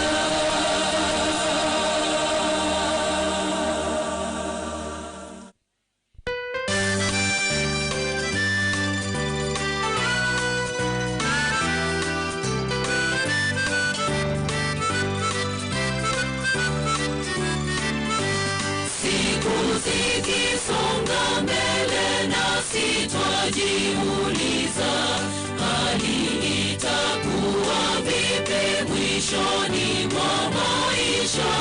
Bali lipo jambo moja linalofurahisha, tutakutana mwisho, pambazuko likifika. Mwishoni mwa maisha, maisha ya dunia, tunapotua nanga, dhoruba ikikomo, huzuni zikikomo, kisha zitatoweka. Tutakutana mwisho, pambazuko likifika.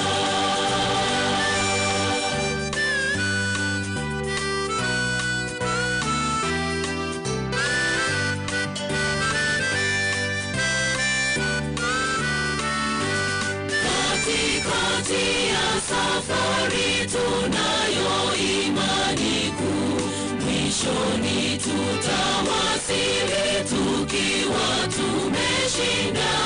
Tunapotazama mbele tunaona mwangaza, tutakutana mwisho, pambazuko likifika. Mwishoni mwa maisha, maisha ya dunia, tunapotua nanga, dhoruba ikikomo, huzuni zikikomo, kisha zitatoweka. Tutakutana mwisho, pambazuko likifika.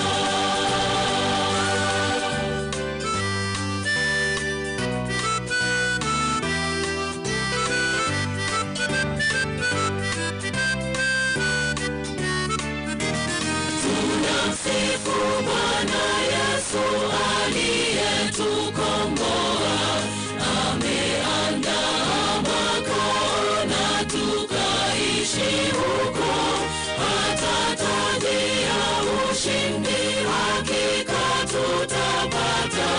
Tutakutana mwisho, pambazuko likifika. Mwishoni mwa maisha, maisha ya dunia, tunapotua nanga, dhoruba ikikomo, huzuni zikikomo, kisha zitatoweka. Tutakutana mwisho, pambazuko likifika. Mwishoni mwa maisha, maisha ya dunia, tunapotua nanga, dhoruba ikikomo, huzuni zikikomo, kisha zitatoweka. Tutakutana mwisho, pambazuko likifika. Tutakutana mwisho, pambazuko likifika. Tutakutana mwisho, pambazuko likifika.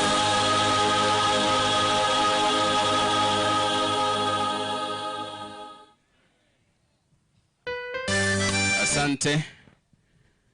Ni machozi, lakini nguvu za Mwenyezi Mungu zitawasaidia mno. Kwa wanaohudhuria mkutano huu kupitia kwa mtandao, nimepata ombi lenu ya kwamba nikawapatie nambari ya paybill ambapo mtatoa mchango wenu, na hilo ni swala zuri na ni bora tukalitekeleze hata na mapema. Ikiwa unatutazama hewani na ikiwa uko hapa na ungependa kutoa mchango wako kwa ajili ya kusimama na familia hii hasa wakati huu, paybill ni 522522 522522. Account number ni 7552964 7552964. Utakuwa umesaidia sana familia. Kisii University Fraternity mko wapi? Abanda uba Kisii University mbago toka baraba somuga. Banda basomo bamanye ko kwanga ko changi Jared. Gotoko Kisii University. Inchungo torora buno bago ko igwera. Aye no chae bweke biche yisan. Tenaoro. Abantu bonse piba kabaire Kisii University amona Helen ko chakero go soma go kore mirimo.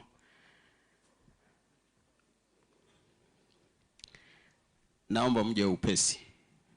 Hali ya anga inaanza kutuashiria vinginevyo na ni muhimu tuwe wepesi. Ondo inota sabali bagali ogukwana nonye no gusaba nonye no gotera nonye nkende ebiche yoka. Kurwono wajibusia nejibiche chioka. Try to stretch this line kwenda huko before you make it a curve.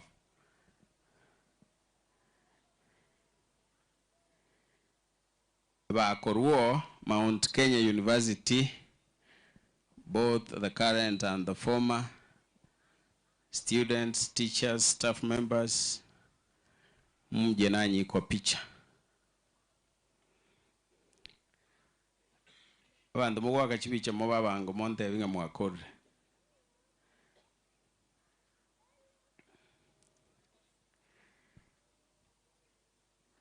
Au wote kwa wakati mmoja au mwingine waliwahi kutangamana na Ezra na Helen wakati wa maisha yake, na hivyo wana umuhimu mkubwa katika maisha ya familia hii.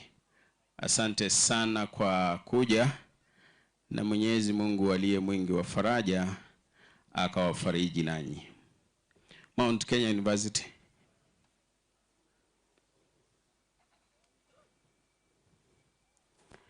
Na ngomuna abako enda na ini mwachakire gocha. Mbiya mona senge jumota iyo.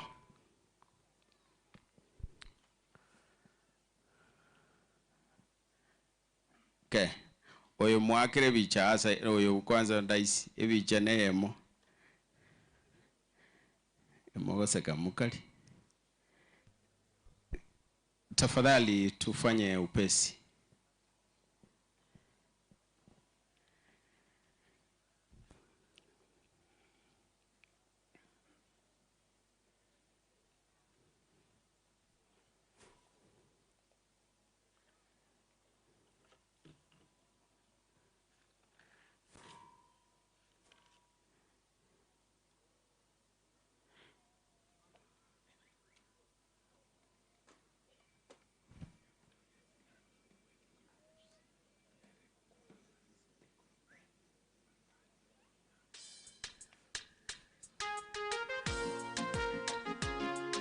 Asante.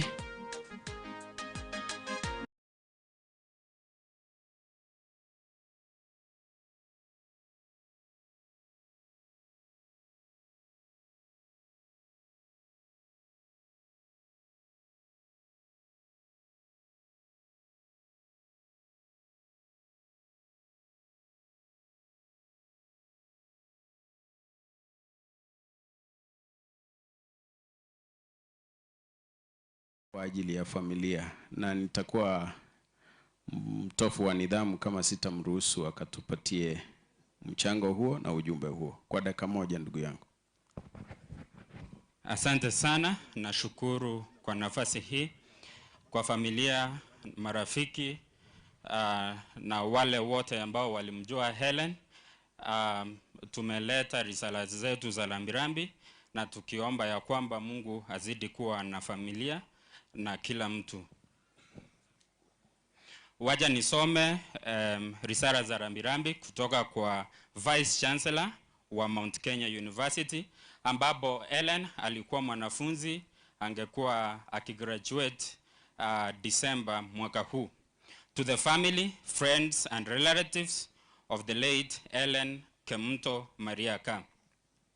It's with profound sorrow that on my own behalf and that of the members of Mount Kenya University School of Education, Mount Kenya University Kisii Center, and the entire Mount Kenya University community, I convey condolences to you on the sudden demise of Helen Kemunto Mariaka. Helen joined Mount Kenya University to pursue Bachelor of Education Science at Kisii Center. She showed exemplary scholarship dispositions that we at Mount Kenya University shall miss, and the gap will always remain. The death of Helen is a big loss to the deep pain to this family. May Mount Kenya University and also the society as a whole. In the academia, we have lost a promising scholar from whom there were seeds of hope in contributing towards knowledge, teaching, research, and service to mankind. To the family of the late Helen, it's our prayer that God grants you strength at this time and that He gives the comfort and peace. Please do realize that even on our darkest days, there is an angel by your side to guide you along the way. Those we love remain with us, for love itself lives on and cherished memories never fade. For as long there is a memory, they will live on in our hearts. May her memories give you the same feelings of love you had when she was alive. We leave you with the words of the Holy Scripture, Psalm number 23. Even though I walk through the valley of the shadow of death, I will fear no evil. For you are with me, your rod and your staff, they comfort me. May the peace of God that surpasses human understanding be with you, and may you find comfort in Lord during this difficult time. May her soul rest in eternal peace. So, kwa niaba ya Vice Chancellor na Director wa Mount Kenya University Kisii Campus, nimetumwa nilete hizo risala za rambirambi na mchango wao wa shilingi 10,000 ambao uko kwa hii bahasha ambayo nitapatiana kwa familia. So Mount Kenya tuko pamoja nanyi na tuwakaribisha mjiunge na sisi. Pia tuko na Institute ya TVET, mnaweza karibia ili tuweze kuungana pamoja. Asante sana. Thank you. You'll be guided by Jared. Mvua karibu ije, na maamuzi ya mvua kuja au kutokuja ni ya Mungu. Msanii gospel, mko wapi? Naomba mje baada ya wimbo wenu. Mchungaji atatupeleka kwenye kunradhi, lakini msanii njoo tu.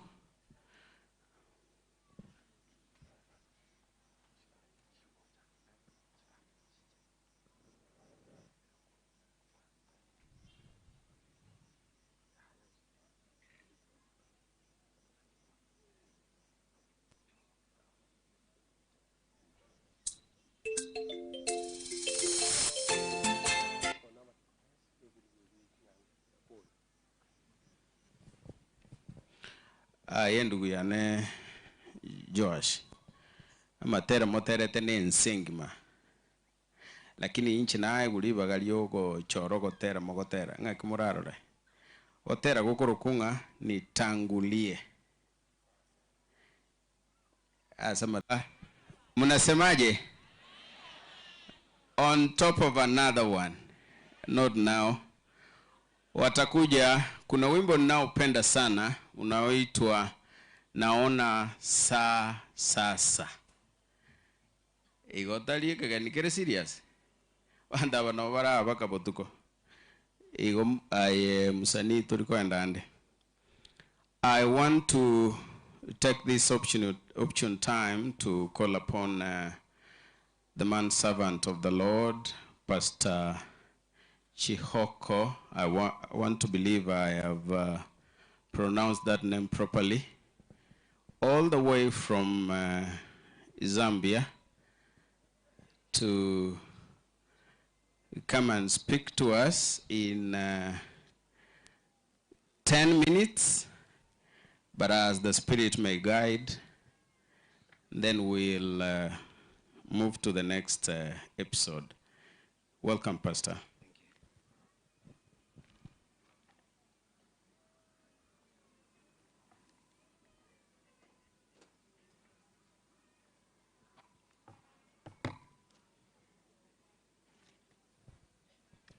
I greet you all in the name of Jesus. Hallelujah. God is good, and all the time. God is good, and all the time. There are many gatherings in this world, and this one is a special one. When brothers and sisters, friends and colleagues come together to send off their loved ones. It is very hard to comfort others when you also need comfort. I have known the late for some time, and I'm happy that I can see a number of you have come to witness her burial. Each and every day that passes by, there are two things that happen in our life. Number one, we get closer to the day we will die. And number two, we get closer to the second coming of Jesus. If you don't know when you will die, and you don't know when Jesus shall come, you need to put your life in order. You need to put your life in order. Brothers and sisters, oftentimes we take God's blessings for granted. And I want to tell you and remind you today that you are here today and are counted a minister living because of the grace and the love of God. You are who you are today, not because of your qualifications. You are who you are today, not because of your position. You are who you are today, not because of your money, but you are who you are today because of the grace and the love of God. So instead of priding and moving the head up, humble yourself, go on your knees for allowing you to be accounted a minister living. Allow me remind you in a little while. In case you've forgotten, allow me remind you. The same qualification that got you a job, that the same qualification somebody is having but they don't have a job. Be grateful and thankful to God. The same prayer you prayed and God answered you, it is the same prayer somebody has been praying, but up to now God has not arrived to their rescue. Be grateful and thankful to God. The same road and mode of transport you use from one destination to the other, it is the same mode of transport somebody used, but they never made it. They perished on the way. Be grateful and thankful to God. The same sickness you are sick of and God healed you is the same sickness that has taken millions into the grave. Be grateful and thankful to God. You are who you are because of the grace and the love. If you and me think it is an alarm that has woken you up today, let us take the alarm and put it on the grave and see if those in the grave will wake up. But if those in the grave will not wake up, you will realize that God is beyond human comprehension. And whatever happens, the day you will understand God, it is a day he ceases to be God. In case you forget everything this moment and time, don't forget this. death is never escaped. If somebody asks you a question, what did you get when you were at the funeral? Tell them death is never escaped. Tell them death is never escaped. Come with me in the book of 1 Kings. In the book of 1 Kings chapter number 22, we will read from verse number 29 going down up to verse 33. And the Bible records has this to say: So the king of Israel and Jehoshaphat the king of Judah went up to Ramoth Gilead. And the king of Israel said to Jehoshaphat, I will disguise myself and go into the battle, but you put on your robes. So the king of Israel disguised himself and went into the battle. Now the king of Assyria had commanded his 32 captains of his chariot, saying, fight with no one small or great, but only with the king of Israel. So it was when the captains of the chariot saw Jehoshaphat that they said, surely it is the king of Israel. Therefore they turned aside to fight against him. And Jehoshaphat cried out. 33, the Bible says, and it happened when the captains of the chariot saw that it was not the king of Israel, and they turned back from pursuing him. 34, the Bible says, now a certain man drew a bow at random and struck the king of Israel between the joints of his armor. So he said to the driver of his chariot, turn around, take me out of the battle, for I am wounded. When you read down, the Bible says, by the evening that day, the king died. May the Lord bless the reading of his word. Let us pray. Loving Father, in the name of Jesus, we invoke your praises. May your word draw us closer to you. In the name of Jesus we pray. Amen. This was a time when the king of Israel and Jehoshaphat, king of Judah, went to Ramoth Gilead. And the king of Israel said to Jehoshaphat, who happens to be a king of Judah, and tells him, we are going to a battle. And as we go to the battle, I am not going to put on my robes. You are going to put on my robes. And the king of Judah, Jehoshaphat, thought it was an honor putting on the robes of the king of Israel. When they went to the battle, the Bible unfolds, the Bible tells me, when they got to the battle, the Syria king tells his men, fight no one small or great, but go and fight only the king of Israel. And when they got to the battle, brothers and sisters, when they got to the battle, the young men of Syria, they saw Jehoshaphat, and they remembered what they were commanded. Go and fight no one, but only the king of Israel. When they saw Jehoshaphat putting on the robes of the king of Israel, they started pursuing him. And this was an intention of the king of Israel. He took off his robes and put them and clothed them, the king of Jehoshaphat, the king of Judah, such that he may escape death when they get to the battlefield. Now listen, brothers and sisters, while they were on the battle, this is what the Bible records. The young men started pursuing the king of Judah, Jehoshaphat. As they were pursuing him, I want you to understand something. In the Jewish culture, it was not allowed for a king to run. It was not allowed for a king to run. But this is what happens. When Jehoshaphat saw that death is chasing him, he decided to run. And he decided to run for his life. He decided to run to save his life. And while he was running, as I want you also to understand that it was not allowed for the king to take off his robes. In a moment like that, this is what happened. Brothers and sisters, the young men are pursuing him, and he decides to run and take off his robes that he may run for his life. And the king of Israel, he did not get to the battlefield. This is what he did. When they reached to the battle, he went and hid himself so that he cannot be found. And when they were pursuing this king of Judah, Jehoshaphat, a young man from the army of Syria said, if I was to meet today, if I was to meet the king of Israel today, the king of Israel is hiding, that the dogs should not find him. The young man says, if I was to meet the king of Israel today, this is what I was going to do. When you read your Bible, the Bible says he took the bow and arrow and threw it from it. And after throwing it, it went and pierced the king of Israel where he was hiding. He was wounded. He told his driver, I am wounded. I am bleeding. Take me out of the battlefield. They wheeled around. They went. When he went back to his kingdom, by evening, the Bible says the king of Israel died.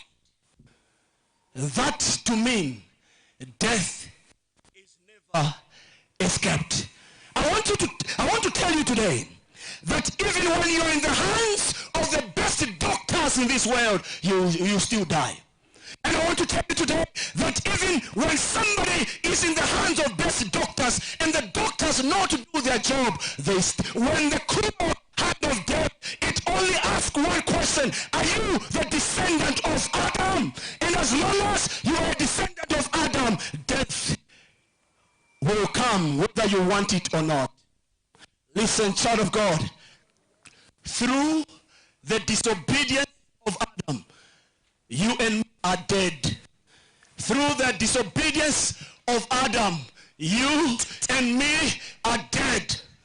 But through the obedience of Jesus Christ on the cross, you and me are saved.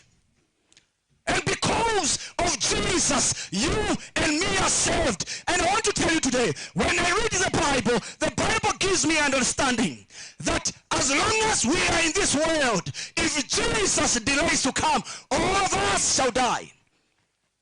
If Jesus delays to come, listen, even witches die. Those that kill others die. Even presidents die. But I want to tell you today, as long as we are in this world, if Jesus delayed to come, we are all going to what? To die. But the Bible gives me an understanding better. The Bible says we cannot escape death when we are in the world. But I want to tell you today, there is a secret to escape death. There is a secret to escape death. And I am glad to announce to you today that Ellen made that decision to escape death. I am happy and delighted today to tell you, brothers and sisters, that Helen, our sister, friend, daughter, and wife, made a decision to escape death. And the secret to escape death today is to accept Jesus as your Lord and personal Savior. The only secret, brothers and sisters, there is no one who can protect you from death as long as you are in this world. But when you make a decision to walk with Jesus, when you decide to walk with Jesus, I am here to tell you that indeed, even when you are taken by death, when the time comes, when the trumpet shall sound and the dead in Christ shall rise, this is my prayer today, that even those that have gone before us will be able to meet them again. Even Ellen will be able to meet her again. Listen, we are floating down the stream of time. We have no more time to stay here. Jesus is coming again. Jesus is coming again. I want to tell my brothers and sisters and the bereaved family that the grave is just a resting place. When the trumpet of the Lord shall sound and the dead are called up beyond, the rose call up beyond, names and the saints go marching in, we will be able to meet with our sister Ellen. Hallelujah. I want to tell you today, it is now your decision to make today that we may meet with our sister. We may walk with them in the celestial city of God. Brothers and sisters, I want to tell you today, what a day that will be when my Jesus I shall see, when he takes me by the hand and lead me through the promised land. What a day that will be when a long departed brother, sister, mother and friend will be able to meet them again and no more to part. Hallelujah. Today is a day. We don't know where we will gather next, but it is safe when we are with Jesus. In such a moment, because death is never escaped, we want to do some ceremony. I want to see deacons and deaconesses where they are standing. Kisi New Life SDA Church deaconesses. I want to see them where they're standing. Nyakongo SDA Church deacons Wherever and deaconesses, kindly come forward. I want you to step forward. Kujeni huku mbele tupige picha moja kisha mkusanye matoleo. We want to do something. Kindly come. Want to pray that people can contribute and give something. Unless you've never been challenged, unless something of this kind has never happened. But the humanity in us allows us to go an extra mile to help others. And whoever is thirsty today, we want to get something for this family that we may support them. Whatever you have, the little you have, it will go an extra mile supporting this family. Brothers and sisters, this is a moment. I want you to dip into your pockets, get something that we may give and contribute here. And before we begin, let us pray. Let us pray. Loving Father, in the name of Jesus, behold the congregation and behold your servants as they go about to collect whatever your children will give to support this family. Touch the hearts of your children and touch the pockets of your children that they may contribute to the glory of your name. Above all, be with us all. In the name of Jesus we pray. Amen. Whatever you have, this is a moment in time. Let's go and get whatever you have. This is the time. There is a little baby we need still to take care. There is children and we need to take care. We need to support our loved ones. So let's do whatever we can do. Let's be generous enough, brothers and sisters. This is a moment. This is a moment that we can do something. Choristers, I want to invite all the choristers. Kindly come for a photo before we sing a congregational song. Choristers, Ellen used to be among the members. Let's contribute something. Let's be generous. We don't need to call you. If you are contributing through M-Pesa, kindly give us this the pay bill number. Let us 522522 522. That is the pay bill number. The account number is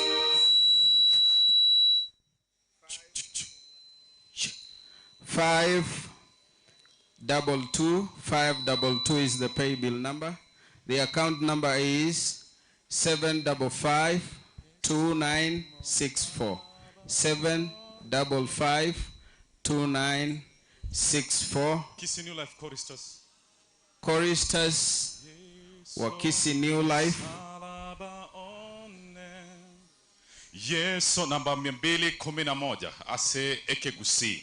Tungependa kuimba sisi wote. Na tukimaliza tutaimba 177 ase ekegusi keme chando era wetanane. Yesu omosalaba one 211.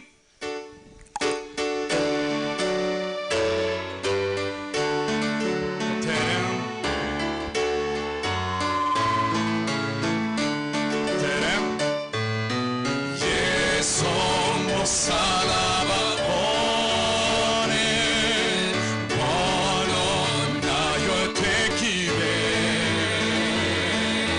Gotu inano mone nome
177 Keme Chango. 177. 177.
Thank you so much.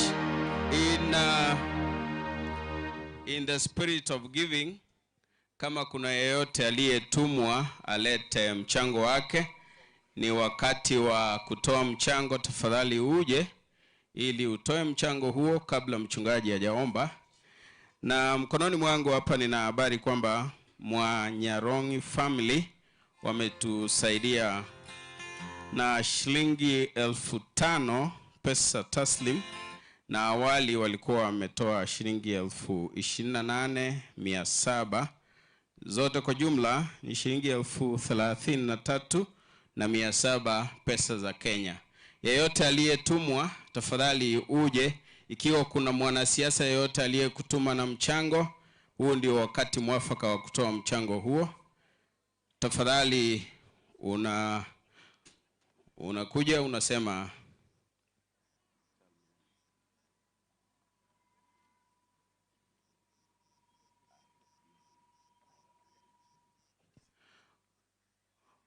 huyu ndugu yangu ana ujumbe kutoka kwa gavana wa Kisii, Mheshimiwa Paul Simba Arati.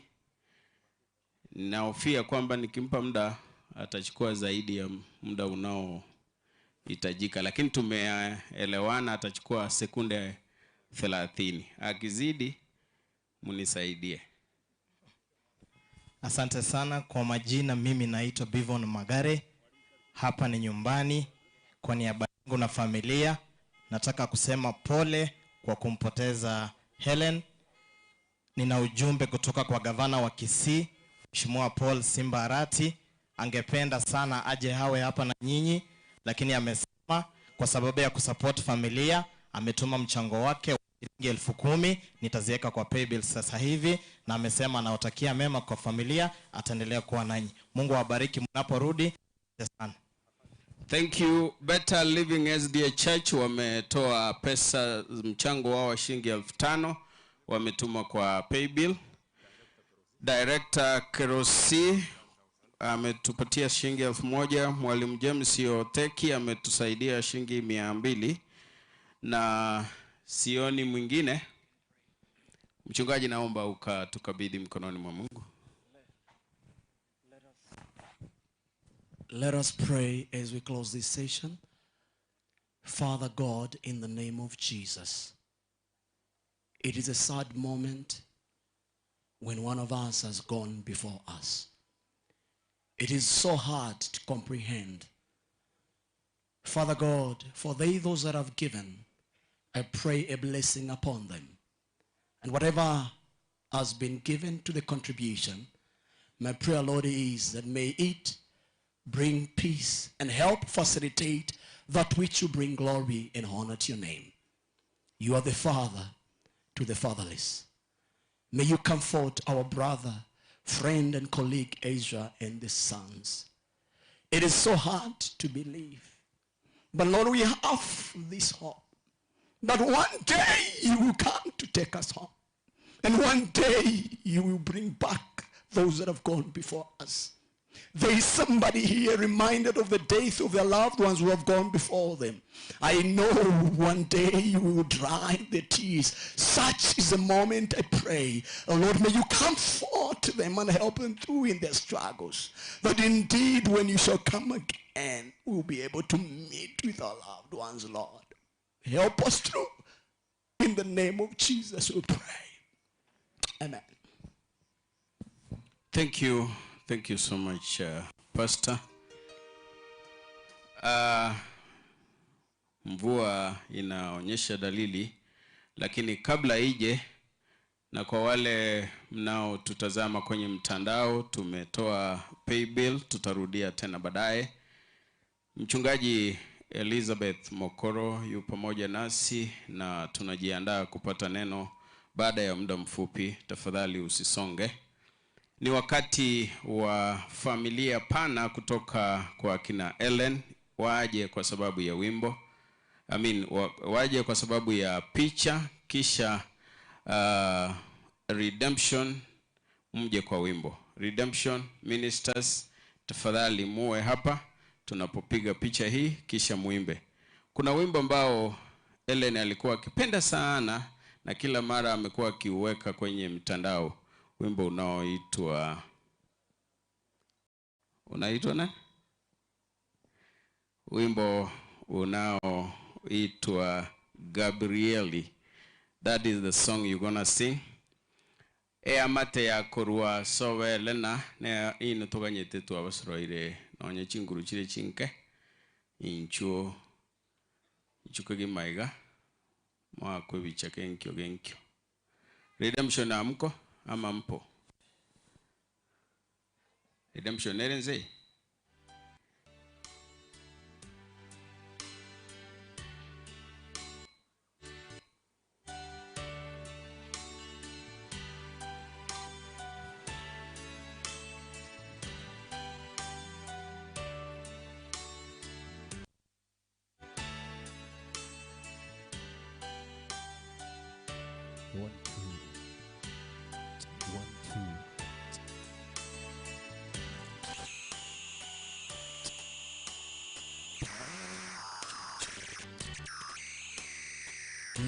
Chumo Revo Siaiga.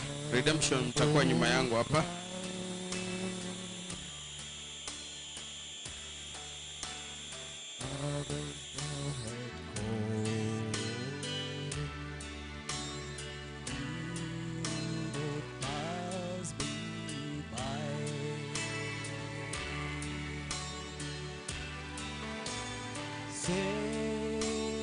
Hawa ambao wamesimama hapa ni familia pana kutoka kwa dada Ellen ambao wameubikwa na wingu la simanzi, na hivyo wamekuja kuwa mashahidi kwamba mwanao ameugura ulimwengu huu akisubiria siku ya kuamshwa kwa watakatifu wote. Wapiga picha tafadhali mfanye upesi kwa sababu ya kuokoa muda. Mosuke maega na libiche kwanza sikochi maega igaba mura bicha yo era babu yake.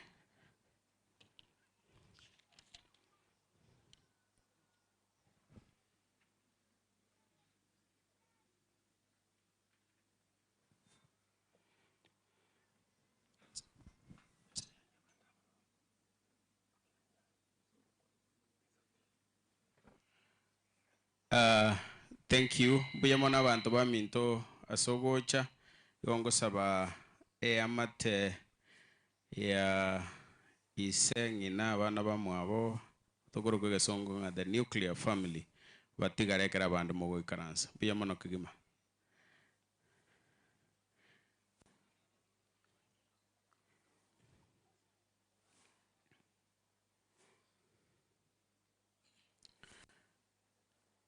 Nabo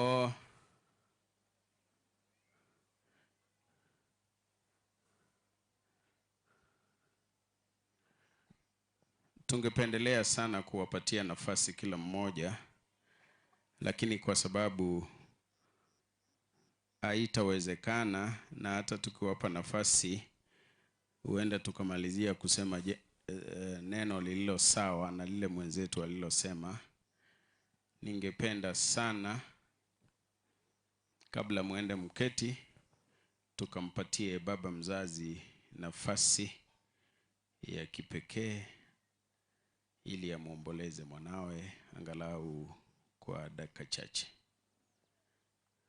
Isamonto ngayari.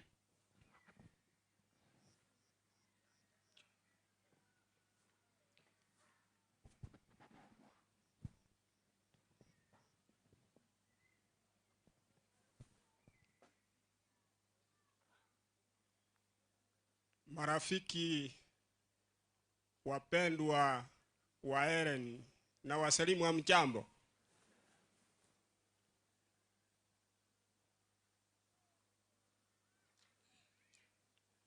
Nilikuwa sina nguvu,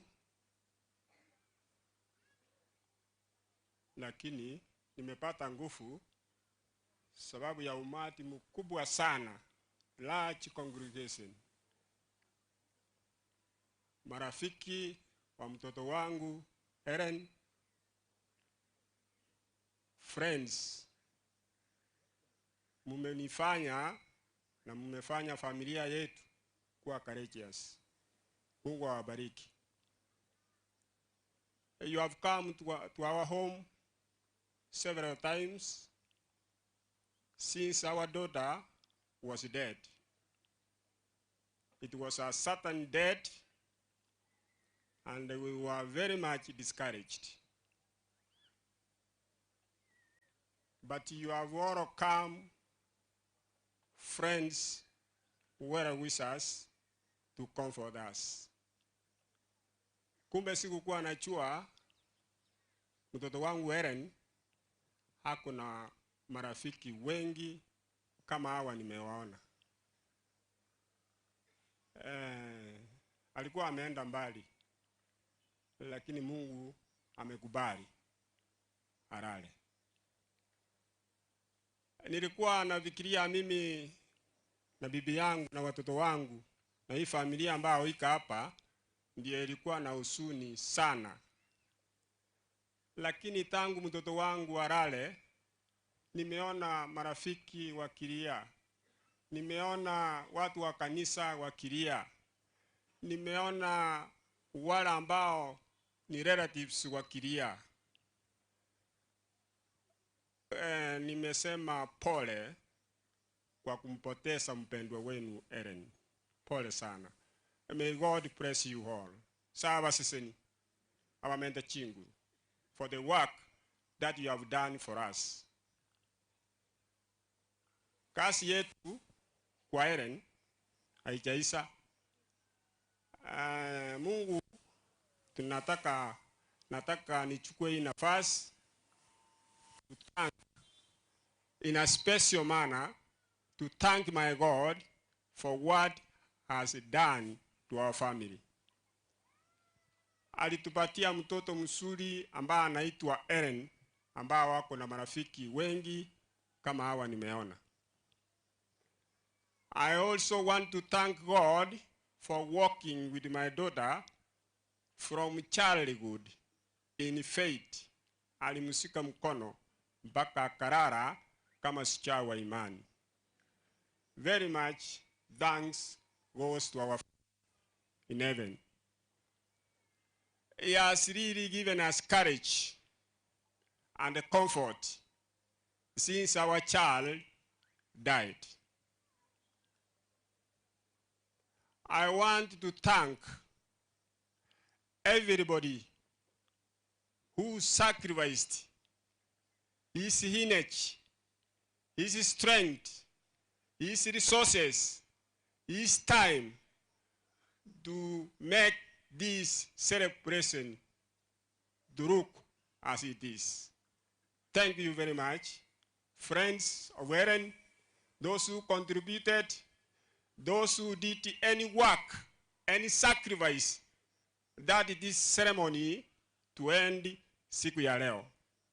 Thanks and congratulations for everybody who participated. I have seen a lot of people who assisted Ellen in all means to achieve the standard and the way he is until dead. I've seen teachers who supported Ellen academically, crying. I've seen elders, pastors, friends, those who were singing with them. I say thanks for what you did to my daughter. With us, we have sacrificed the strength we had with God's power to bring up our daughter, Ellen, until this stage. Some of my friends were coming to my home saying, umefanyia hasara. Umefanya kazi ngumu, lakini umefanyia hasara. Mimi sijafanyia hasara. I want to stand before you telling you that sijafanyia hasara. Sababu sijafanyia hasara, Ellen amerara kama shujaa.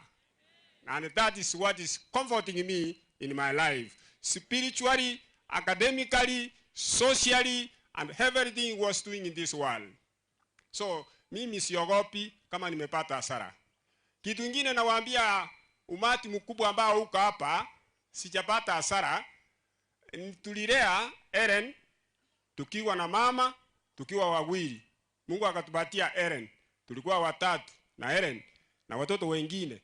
Lakini sasa Ellen ameniachia watu watatu. Alikuwa mmoja lakini ameniachia watu watatu. Ameniachia mtoto mkubwa anaitwa Hesira, my son. I will walk with my son the whole of my life, the whole of his life. I will catch the hand of my son Ezra until we depart from this world. Another thing I want to tell the congregation, sijamaliza kazi, mama hajamaliza kazi. And I want to thank my wife, Joyce. All the time I'm out from home, but my wife stays at home. It is very difficult for a man to bring up a female child. It is very difficult. But my wife, Joyce, tried very much to the standard that Helen is seen kama shujaa ambaye amekufa kwa imani. Kwa hivyo aliniambia hivi, nilifanya kazi kwa Helen lakini sijamaliza kazi. Aliniambia leo anataka kuanza kazi nyingine, tuanze pamoja na yeye. Ile kazi ambao Helen ametuachia. Kwa hiyo ako na kitu ambao ako naye atafanya ili aanze kazi. Niliwaambia hatujaacha kazi. Saa hii ndio tuko na kazi. Na nawaomba wale watoto wawili, Siva and Ellen Justice, tutakaa na hawa, tutachunga hawa, tutakamata mkono spiritually, academically, socially, and all needs that they have. So let us see what mommy is doing. Bring that child. Nataka mniletea Sifa. Tunaanza kazi. Leta Sifa. Hawa watoto ndio nimeachiwa. Yes. Hawa watoto ndio tumeachiwa.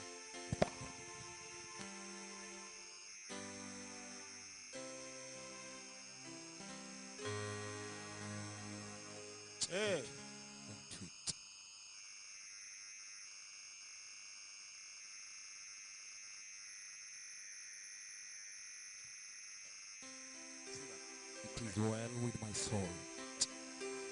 When we are asenkoro. Abanga omwana one Ezra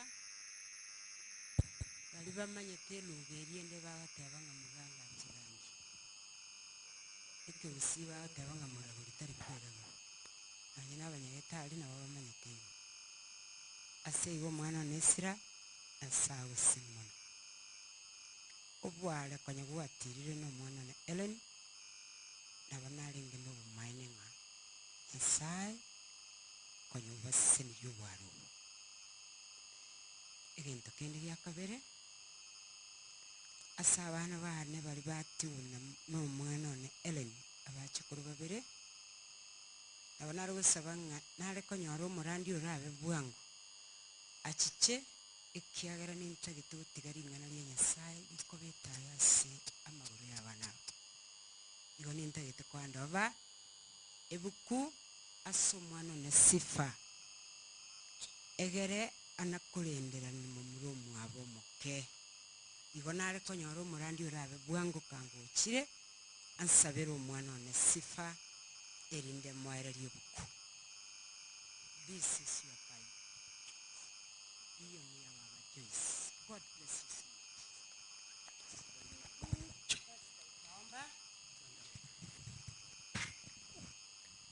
Hebu na tuombe. Baba yetu na Mungu wetu aishie mbinguni, asante kwa masaa mazuri ambao tumekutana hapa kwa sababu ya Helen ambaye ametuleta hapa. Kuna watoto ambao wamebaki na kuna mwingine huyu amepewa kipawa cha Biblia, aisome na aendelee kukua kiroho mpaka siku ile utakaorudisha ufalme wako. Na siku ile ikifika wakutane na mamake, kwa sababu tumeamini ya kwamba mama amelala akiwa shujaa wa imani. Na familia yake ambayo imebaki, ambaye ni baba ambaye amebaki na watoto, tumekabidhi mikononi mwako. Na wazazi ambao wa Helen wamebaki, Na wazazi ambao Waisraeli wamepaki, wachunge watoto hawa kwa njia inayofaa. Tunapoondoka sasa, baraka yako endelee kumiminika katika familia hii na katika sisi sote. Siku ile ikifika, tuwe pale tukisema wewe ndiye Mungu wetu, tulikuwa tunakungoja, kwani tumeomba katika jina la Yesu aliye mwombezi wetu. Amen.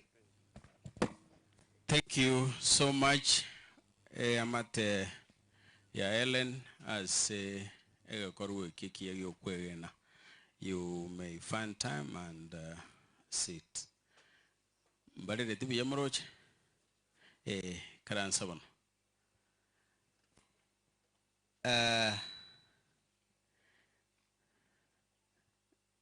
My redemption ni koroko. Allow me to recognize the presence yomo count speaker we county ya Nyamira, the former count speaker, the current clerk to the assembly, the women rep we county ye abanta bubon sinarangerie asenge njuto ta nyorali bagano anelimo inchumwa kerwe bichaiga ekenkia na gokorulinde sabana siasa bako eguli bagabakwana akini inchu na okay, I'm guided but I fear redemption inchu omo count senator almost ke senior council Okongo Omogeni eigo biyakoba aiga abantu aba bakoro kwa redemption ogotera bagotera ogoro kunga Gabrieli bagokora a family ya Ezra mobe yange, but I want to request that mtakuja baadaye after the sermon. I call upon Kisii New Life Church Choir after this choir to come and present. Then we get chance for the main speaker to preach to us.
This is the Kisii New Life Church Choir, where Helen was a member, singing, I don't know if there's anything known as soprano 1, but she was singing soprano anyway.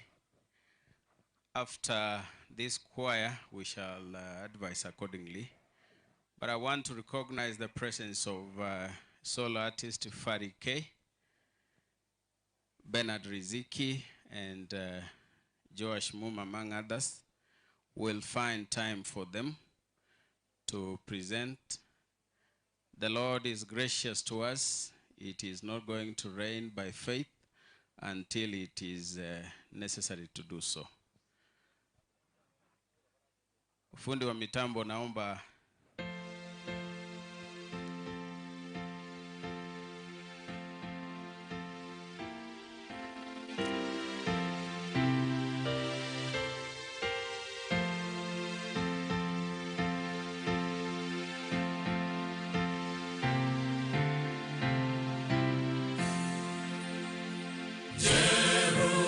Jerusalem, my glorious home, never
Amen. Mnasemaje?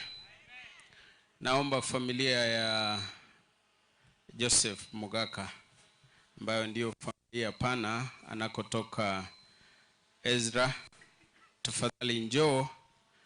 Tumewaita kwa sababu Ezra anafaa kutoa tribute ambayo ni muhimu mkubwa kwake. Come for a photo kindly. I mean the large Mugaka family.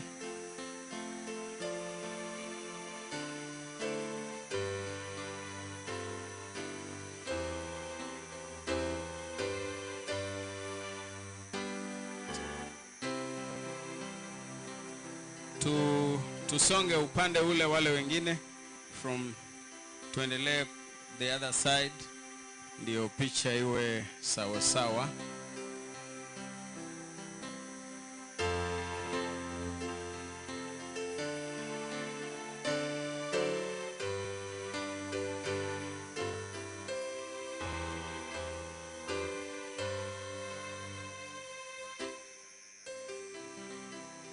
Mpange laini kuelekea upande huu kwa ubora wa picha.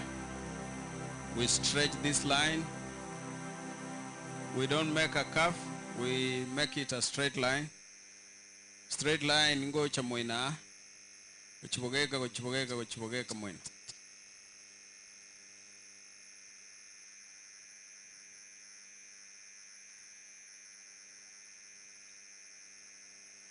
Kindly ensure that where you're standing, you're conspicuous enough.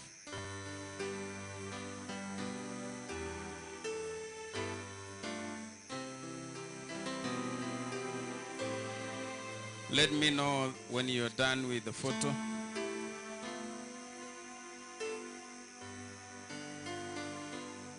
It is well with my soul and it is like a river. When peace like a... All right. You done?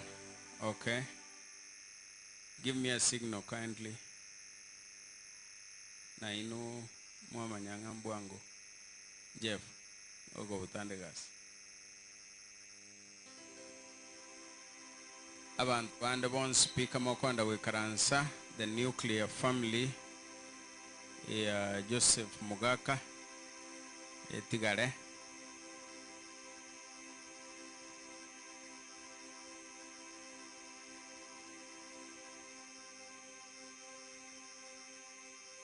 Tunyore biche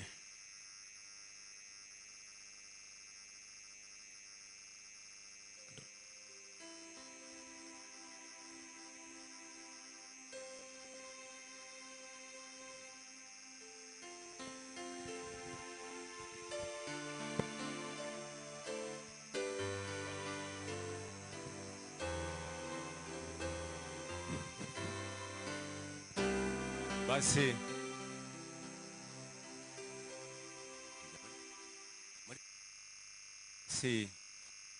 wapendwa wahisani wenzetu,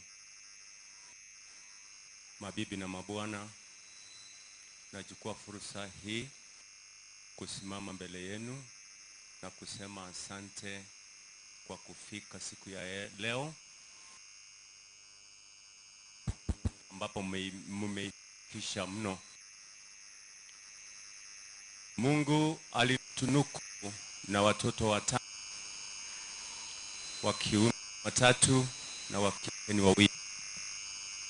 Mungu alinichulia, nimewalea kupita kwa mkono wake, wamefikia mahali ambapo wanaweza kuonekana mbele ya watu. Mmoja wa watoto hao ni Ezra Mumanyi. Alioa hivi karibuni. Mungu amemtunuku na watoto wawili ambao wako hai.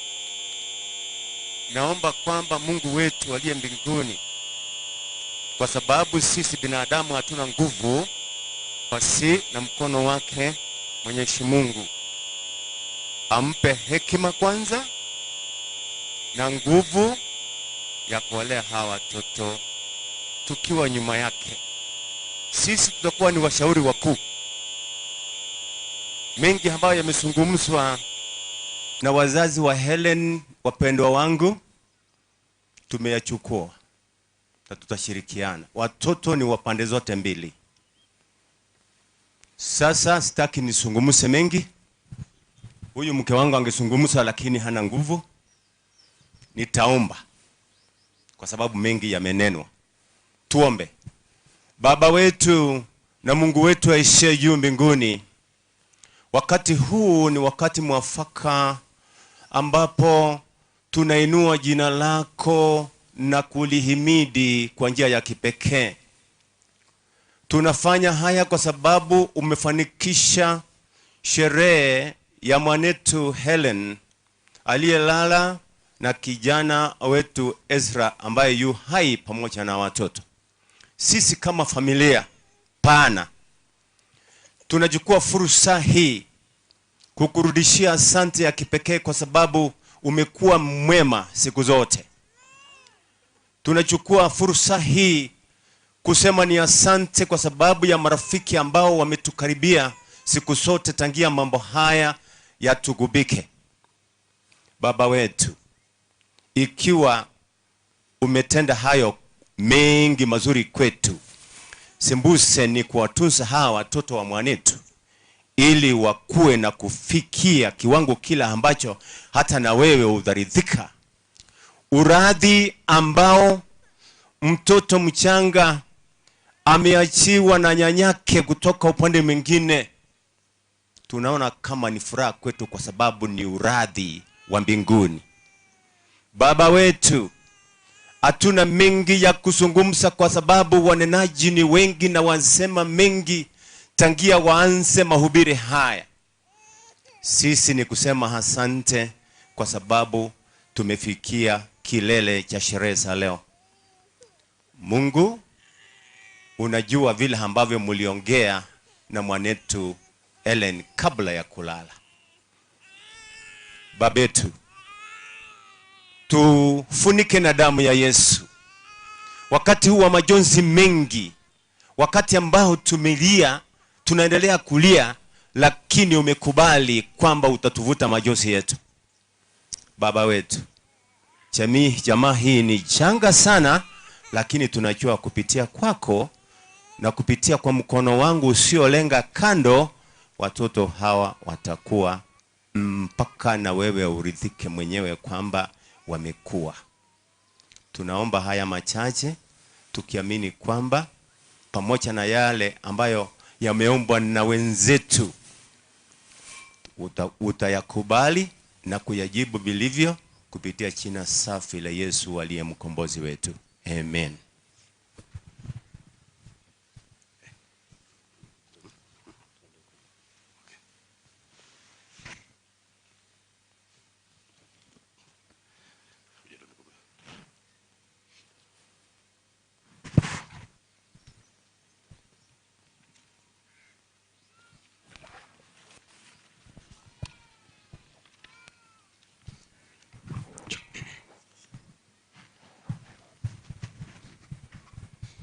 Friends of the late my wife, good afternoon.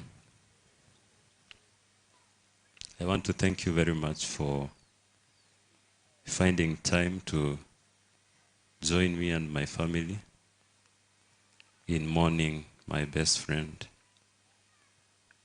the matriarch, a woman of the people, my wife, Helen, jovial girl, Kemunto Mariaka.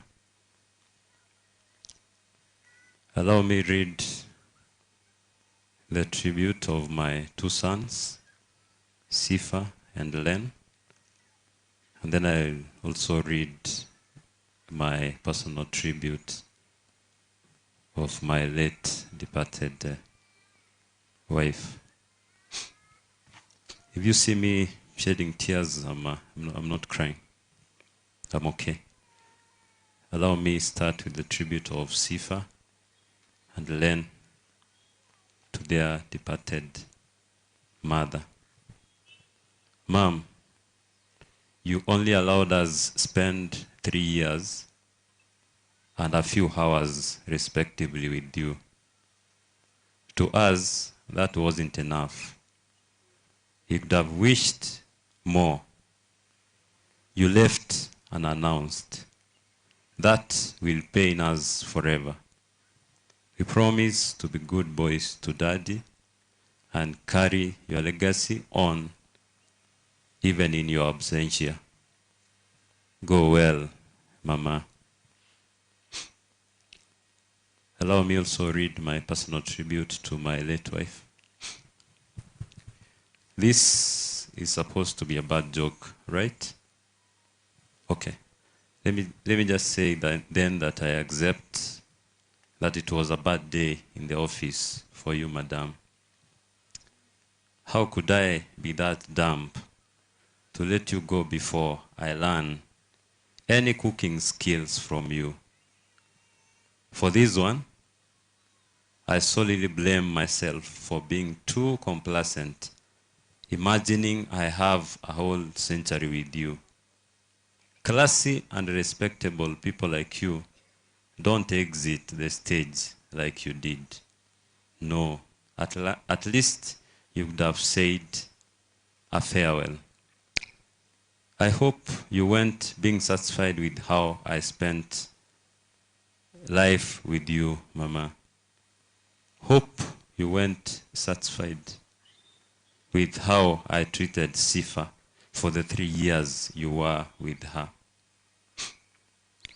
Hope you'll be satisfied with how I'll take care of Sifa and learn in your absence.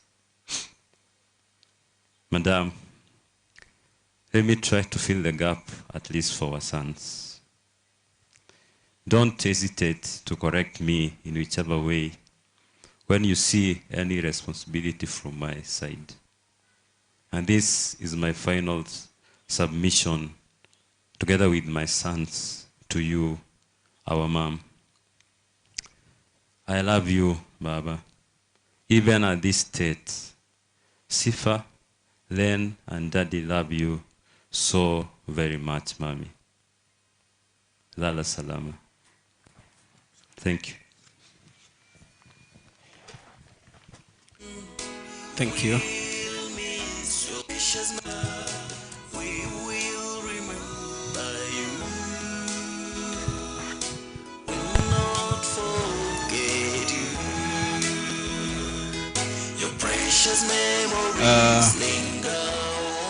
Naomba nichukue muda huu kumwalika mchungaji wa eneo hili la uwakilishi haswa katika masuala ya utawala wa ujungaji, the district pastor for Nyakongo Pastoral District. Where are you? Kindly come.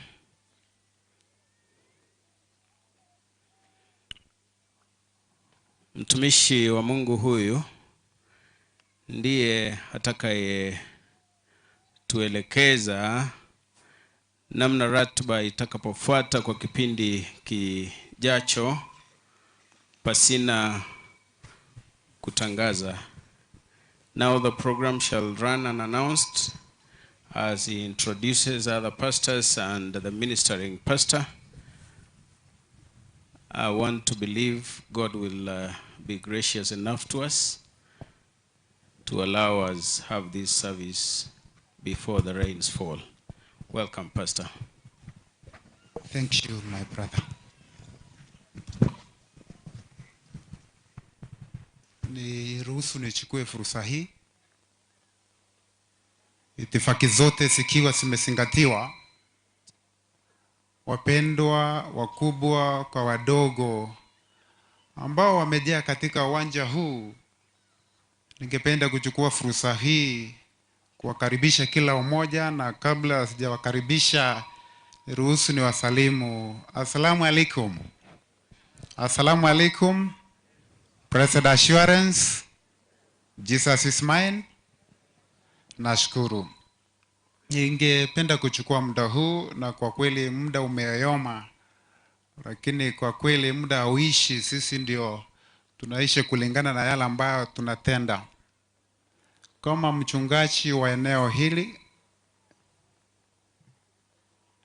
nasema sorry, I don't like using the word pole. Hilo jina lina uzito ndani ya moyo. I like saying sorry to the family at large. Na nilipokuwa nikiangalia nikasema umati huu Helen angenyanyuka leo hii kutoka ndani ya lile jeneza liko huku, na angalia umati ambao umejaa huku, hakika sijui ni lipi angesema. Kwa hivyo unapokuwa hai, tenda wema, nenda zako. Na katika hali hiyo, I may make this statement and say, once you live in this world, set your house in order before any time you may go. None of us knows the day you will go, and only be called at the end of the day utaitika, na hakika litakuwa. Nichukue muda huu kama mchungaji niwakaribishe all my elders. Elders ni watu wa muhimu sana, because they are the very people who give us information from the ground. Abarisi bonsi pibara, haijalishi umetoka wapi. If you are an elder, songa mbele kidogo. All the elders Nyakongo wakiwa naongoza huku mbele. Kama we ni mchungaji, an elder of a church, naomba usonge hapa mbele kila mmoja. Hawa ni watu wa maana katika kanisa, ndipo kanisa liwe vizuri na lisimame jinsi ambavyo inavyostahili. Ni wa muhimu. They call us pastor. Hapa tukio hili limetokea. Kwa hivyo ningependa wote msimame, na sitawapea nafasi muongee kulingana na muda. Pata sawa. Wote iwe New Life, all churches ambao wako hapa, the elders, na tutembee kwa haraka. Haya.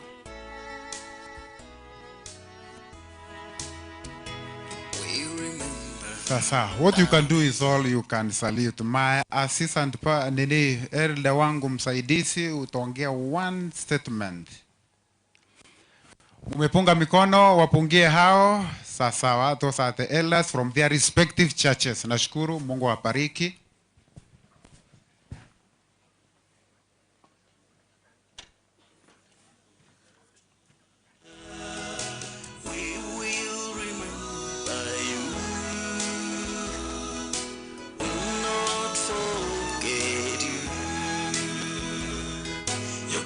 Memories linger on.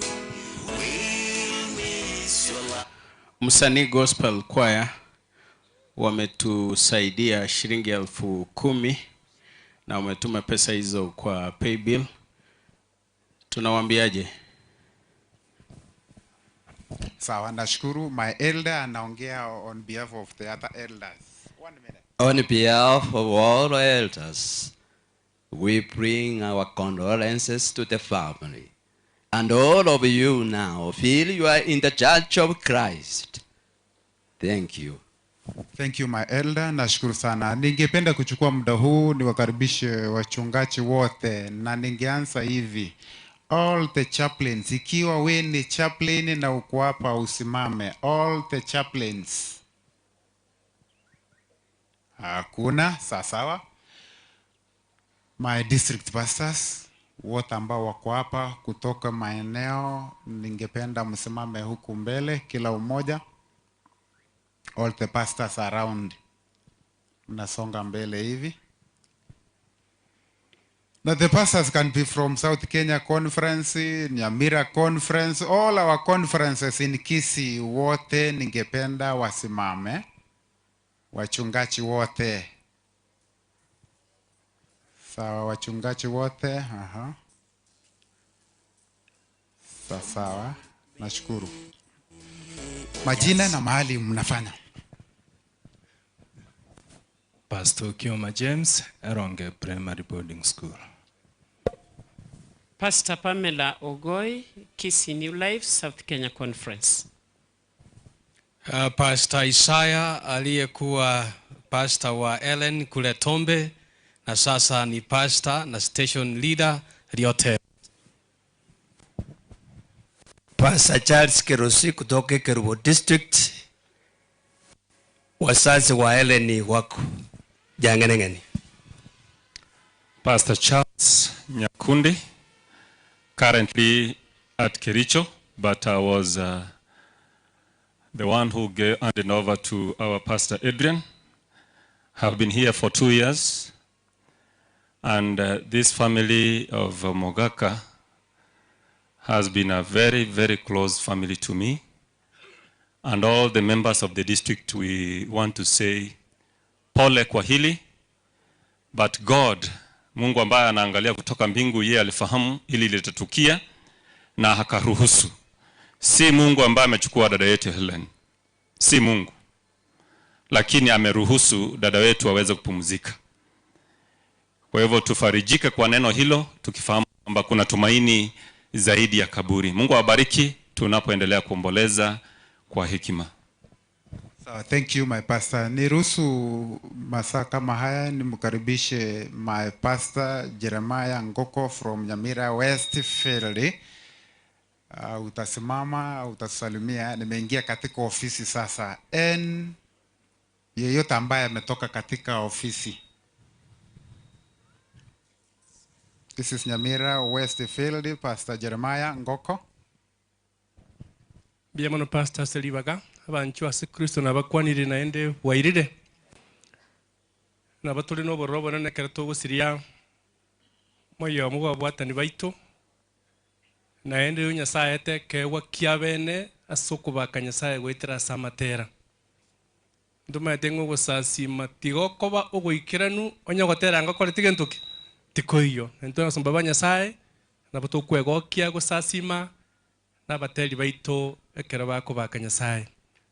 Otherwise Nyasaye to sintuese batorega ebirere biga naende mbitokonya kumonja Nyasaye no musumbura kwa na mangano gutoreka.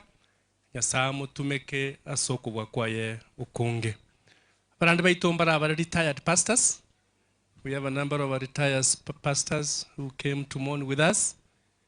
I'm only seeing Pastor Ngoi, Nere Mogaka Murandia or New Life. If you can make a remark, then we can continue. Thank you. Biamona Seribaga. Monas parents were both sides. Ereni no mwana oito na Esira abangwansera my dear son Samuel who is present. Aseigo twalego tebanga Nyasaye oito talenga way ekero mwana ereni akogenda. Let's all accept what has happened and keep on praying for the infants left behind, so that Hesira may be given wisdom from above to take care of those young ones in the way that God will be in glory. Thank you for coming. Let's mourn together with the hope that Helen will be found in that kingdom when we shall be there also, in Jesus' name. Thank you my senior pastor. Niruhusu katika kipindi hiki nataka tuingie katika mahubiri. Na muda huu ninapomkaribisha mchungaji mwenye atanena, msanii kwaya mngekuwa hapa mbele mwimbo wimbo moja, kisha baadaye nitamkaribisha anayehubiri. Ya, msanii kwaya wako wapi? Oh, wamekwisha ondoka. Sawa. Haya, niruhusu kwa sababu ya muda nitaomba ili nimkaribishe mchungaji Pastor Elizabeth Mokoro. Naamini kila mmoja mnamjua mnapomwangalia katika few sasa, lakini leo hii mtamuona akiwa hapa. Nimekuwa nikimwangalia, lakini leo nimekutana na yeye, nimemsalimia mkono kwa mkono. Kwa hivyo ningependa kuchukua fursa hii na kumkaribisha ili anene na umati huu jinsi ambavyo Roho wa Mungu atakavyomwongoza. Kwa hivyo ninaomba ili tuingie katika ibada ya mahubiri. Tunaomba. Rafiki mpendwa uishie juu mbinguni, jina lako litukuzwe na lihimidiwe kila wakati. Wana na binti zako tumekusanyika katika uwanja huu ni kwa ajili ya kuona jinsi dada yetu Helene anavyoondoka.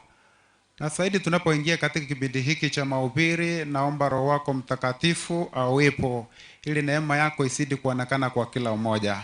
Pastor Elizabeth anaposimama, naomba ukamtumie jinsi upendavyo, hali ya anga jinsi ilivyo, wewe unajua na zaidi unaelewa. Lakini yote tunaacha mikononi mwako, tukiamini kwamba kila jambo litatendeka jinsi upendavyo. Kwa hivyo bariki kila mmoja ambaye ako katika uwanja huu. Lilo ombi letu fupi tukiomba kupitia kwa jina la Yesu aliye Mwokozi na mwombezi wetu, na kila mmoja aseme amen. Thank you. God bless you. Welcome my pastor.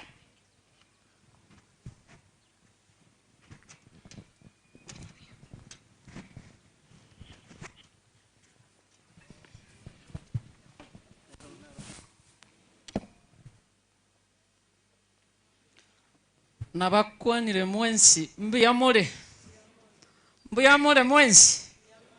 The Lord is good and all the times. I am not a good singer, I speak Lord, but allow me sing 2 stanzas of a song that keep me going in tough times. I will sing it in Ekegusia. Ekiagera Nsogetegusi. So welcome to our county. This is my county, Nyamira. My home is just close here. Kemerinde ngetanaine visenchera yobogima tingoboa ekiagera namanyiro yokonda namanyiro yokonda asenyanja yembechando emerindo yemechando yesanda onsimbuya kamatemwa onchitera nyanchaneba embemono korendeni nikenungu namanyiro yokonda namanyiro yokonda asenyancha yembechando emerindo yemechando yesanda onsimbuya. Heavenly Father, we want to glorify your name. You are our creator, sustainer and provider. You are God of the mountains, God of the valleys. In good times and in bad times, you're still God. In light and in darkness, you will still remain to be God. So when we are happy, we glorify you. When we are in adversity, we glorify you the more. I pray that you will condescend this hour to tabernacle with us. May your Holy Spirit lead us into all understanding as we condole with your children, is our prayer in Jesus' name. I speak as a woman, number one. I speak as a wife, number two. Allow me speak as a mother of 6 children and going on. If you lost your wife today, it is possible you can get another woman, hold her hands, marry, and call her your wife. Don't we have men with more than one? 2, 3, 4. That is besides the extras that are out there. But when your mother dies, there is no woman you will hold her hand and say, this is my mother. No woman. They can be step, they can be kyango. But when your mother dies, no woman will you hold her hand and say, this is my mother. So when we go to give birth, it's not certain we will come back. We go, is 50-50. We can come back, mother and baby. Mother can come back, baby die. Baby can come back, mama die. Or both can die. So when you still have your mother, you have all reasons to thank the Lord. And I salute all mothers that are here. Even when someone wants to think you're so small, they are here because you are here. I have the honor to speak to us.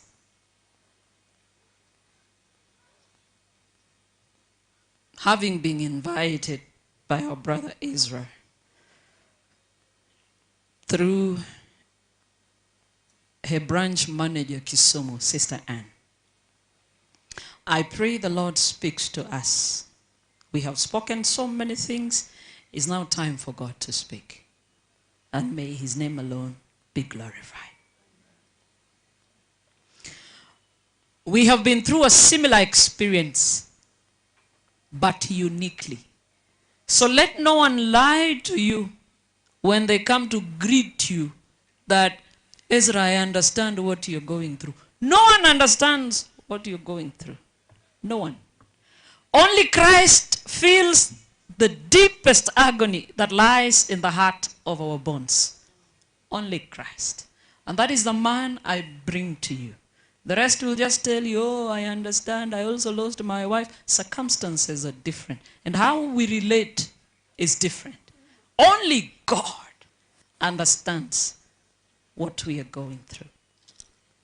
In the few years I've lived in this world, allow me to say,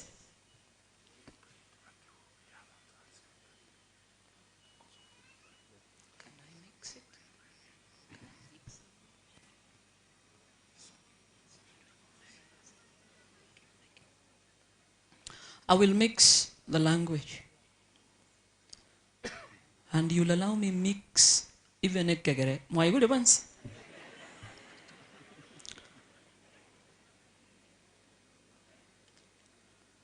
In the few years I've lived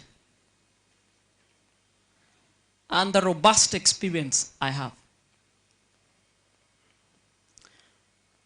there are moments of adversity. I'm yet to come across one human being that has gone through what Job in the Bible went through. I haven't seen any yet. So when we speak of Job, I seek to answer the question, can we find wholeness in brokenness? Proverbs 24 verse 10 says, if you faint in the day of adversity, your strength is small.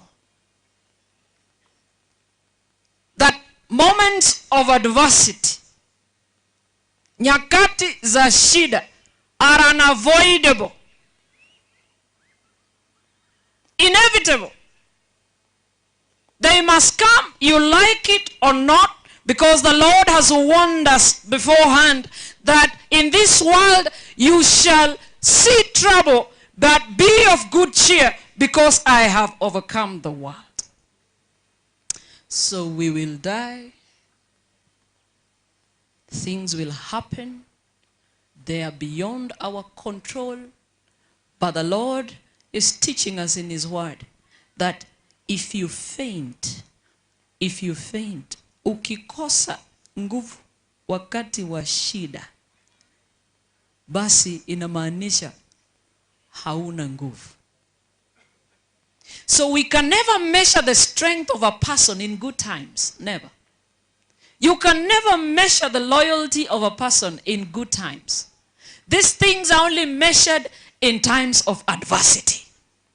Wakati wa shida ndio tutajua hii imani umekuwa ukizungumzia. Mimi niko na imani.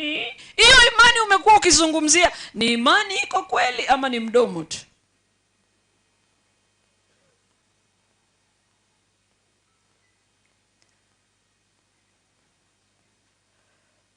And so we are introduced to a man called Job.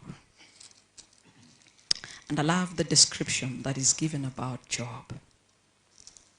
A man that was blameless and upright, feared God and shunned evil. That is his spiritual life. And then we are introduced to familia yake. Biblia inasema alikuwa na watoto wa kiume 7 na wa kike 3, watoto 10. So ukinicheka wangu 6, mimi nimekueleza naendelea. Hakuwa na watoto 10 kutoka kwa wake wawili. Mke ngapi? Moja. Tunatafuta wanawake kama hao siku hizi, sijaona.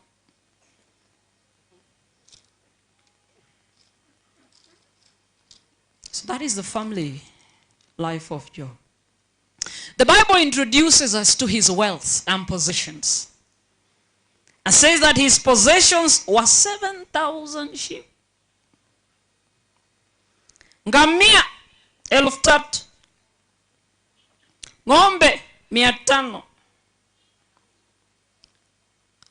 Punda wa kike, punda wa kiume 500. And a very large household, so that this man was the greatest of all the people of the East. I have problems when some church members want to preach to us that money is bad. The children of God can be the wealthiest in the world. Adio, si lazima ukue na mali mingi, itakuelekeza kwa na pesa wanataka wajenge kanisa. Ati bora uhai, sasa mbona usiende kwa muhindi kwa hardware, umwambie niko na uhai, nipe simiti 100.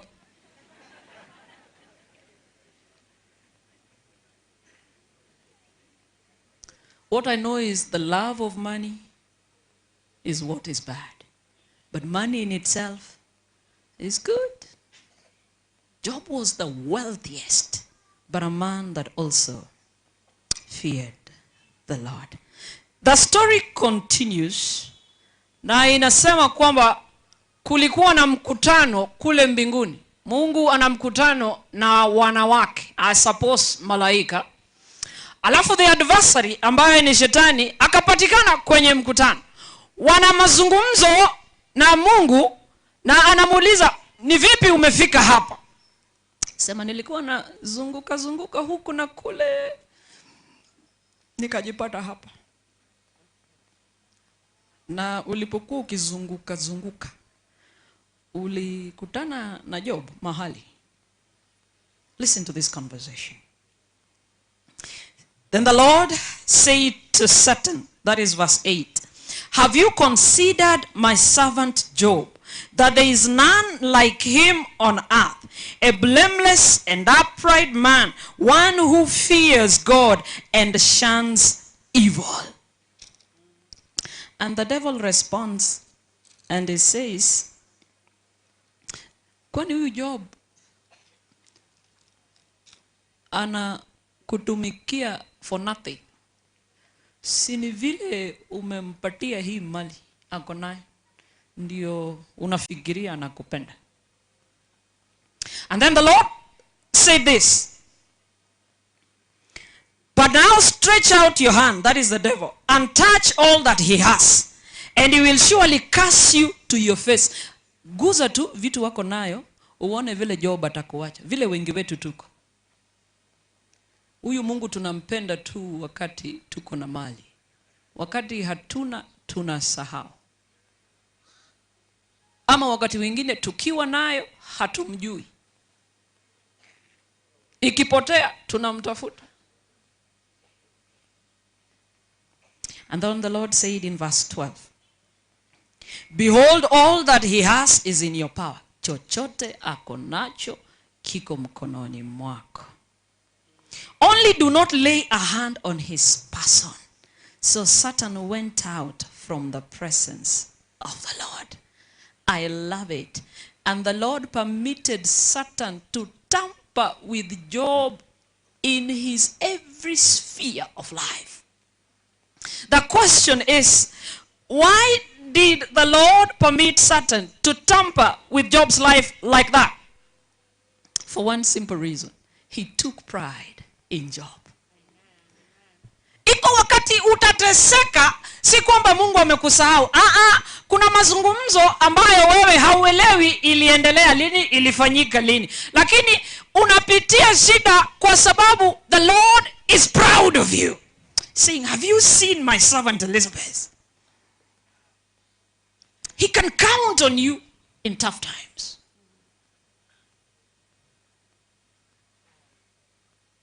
And when the devil began to wreck the life of Job, he lost everything successively. Iko wale wanasema nilipoteza mke wangu mwezi wa 3, alafu mwezi wa 6 nikapoteza mwana wangu. Job alipoteza kila kitu kwa siku ngapi? Moja. Biblia inasema, and while he was speaking, people reporting what have happened, and while he was speaking, this and this happened, and while he was speaking, this and this, within a day, he lost his wealth, he lost his children. One day like this. Watoto 10 siku ngapi? Moja. Na mali pia imefanya nini? Amen. And then I love what Job said in verse 21. He said, naked I came from my mother's womb, and naked shall I return there. You own nothing in this world, and you cannot hold on to anything. Not even your family when you lose them.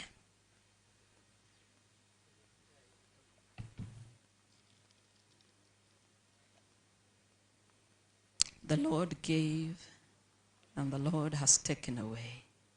Blessed be the name of the Lord. In all this, Job did not sin nor charge God with wrong. Ezra, are you listening to me? Yeah.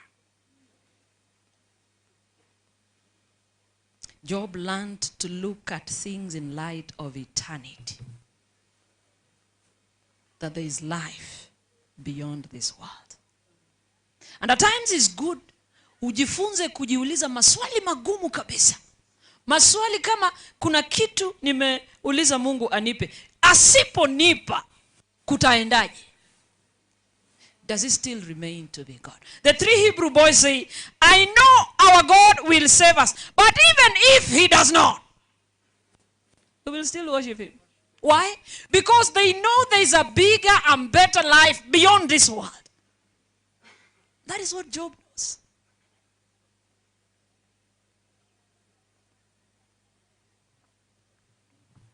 I'm almost done with the sermon.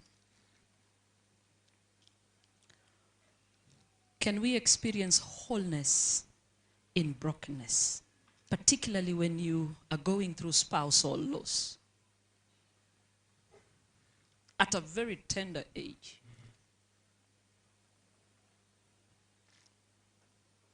Can you still be whole and complete? What defines your wholeness?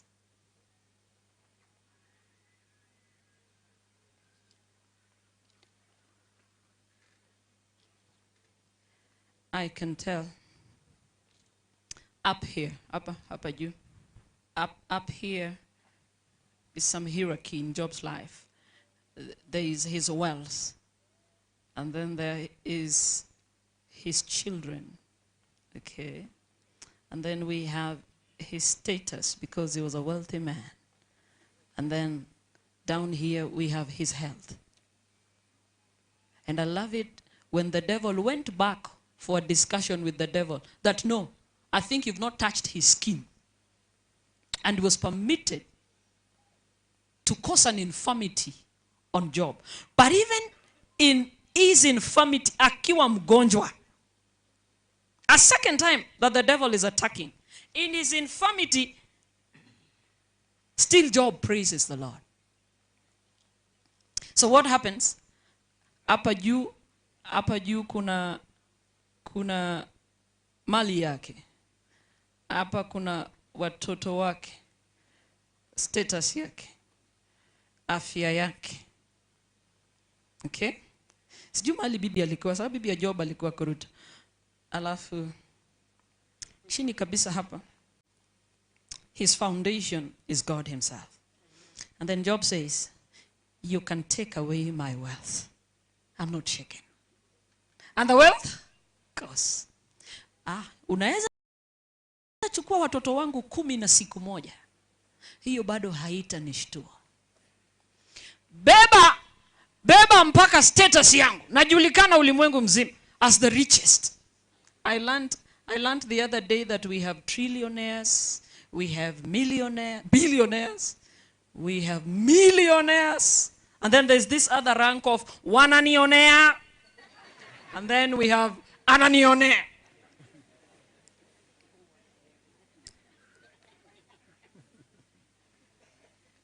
So you've taken my wealth, I'm never shaken.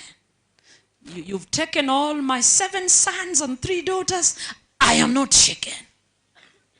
Umechukua status yangu, I am not shaken. Ukachukua mpaka afya yangu. Job was sick beyond recognition.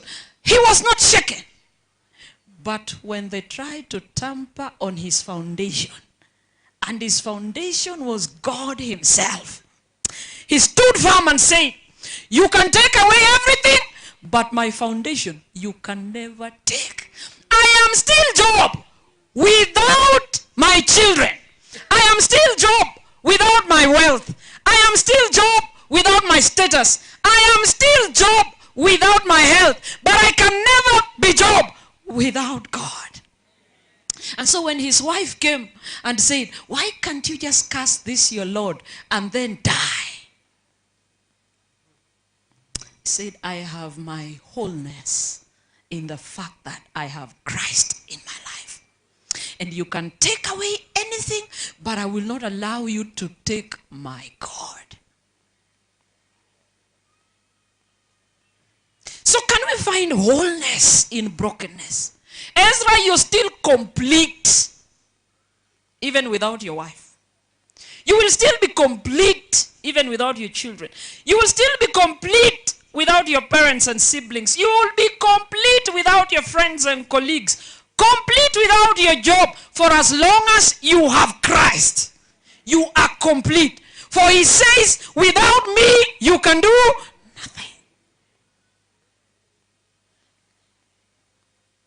That is the only way you can survive.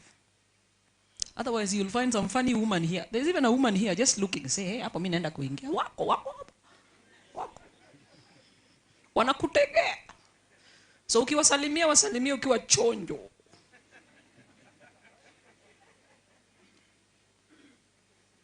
Watakusumbulia watoto sana.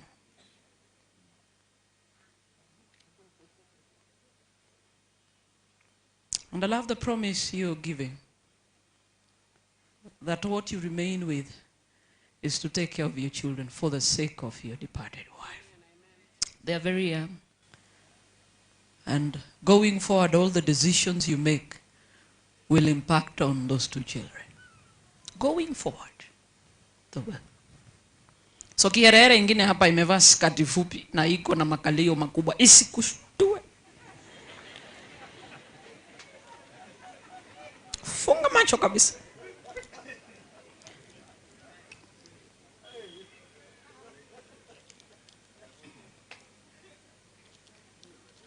Did I lose my piece of paper?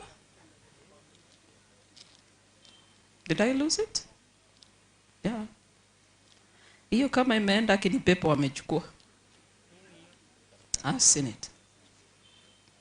Listen to me carefully.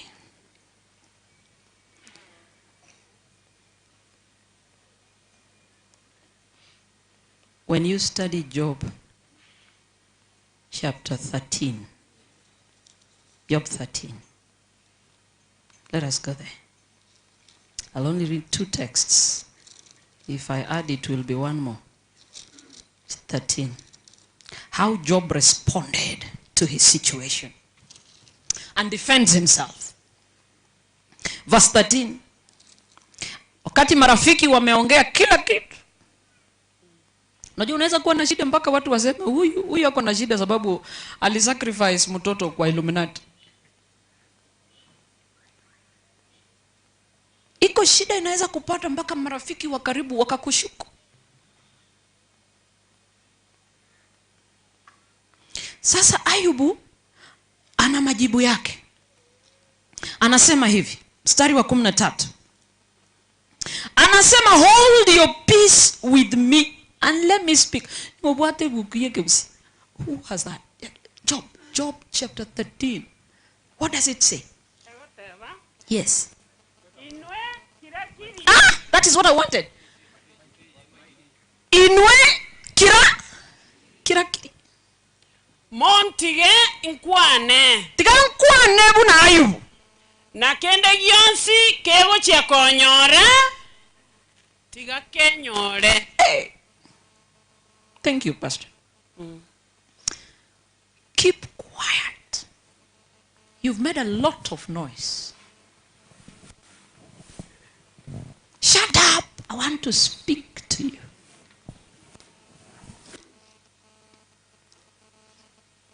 Job says, then let come on me what may. Come. Chochote kinanifanyikia, wacha kifanyike. Hata nikipoteza wacha ipotee. You have no business giving your opinion in my life. And then he says, why do I take my flesh in my teeth and put my life in my hands? Why should I get worried for the simple fact that I have lost my wealth, I have lost my children, I have lost my health, I have lost my status, I've even lost my wife? Why should I bother? Mbona kichwa kiniume? Unajua kuna zingine naambia wa mama, mzee akikusumbua, wacha kulia usiku yote. Ati unalia ukiwa njaa. Unajua vile kulia wakati tumbo hakuna kitu ni ngumu. Ati mzee wangu ananisumbua. Ako na kasichana kengine hapa. Hapa Kebiriko. Na unalia, yani analala njaa. Mimi nimejifunza. Hiyo inafanyika, wacha ifanye nini? Ifanyike. Kama ni kulala tutafanya nini? Tutalala. In fact, ndio siku unachinja kuku unakula. Ukiona ametokea gate amekuja huko, wekea matawi ya avocado. We kula vizuri, lala.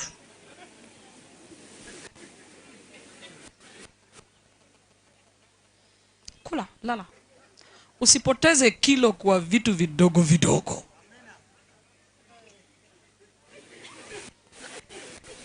Ukimbie kwa mama yako, ukimbie kwa nyanya yako, ukimbie.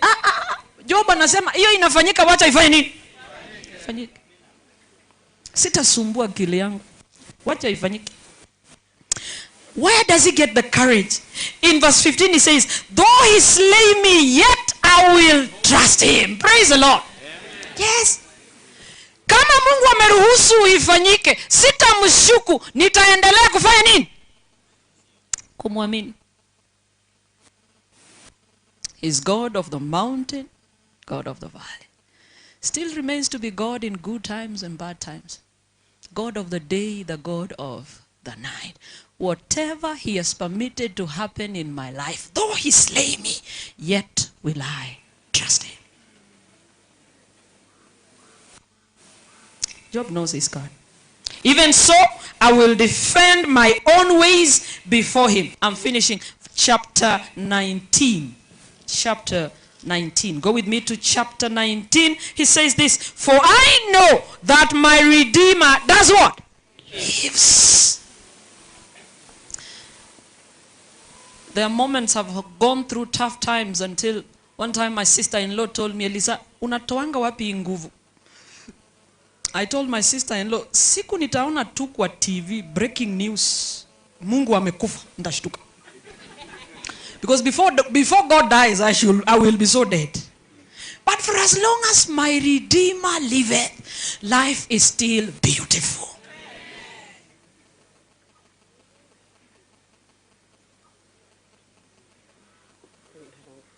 Your children are not in your hands.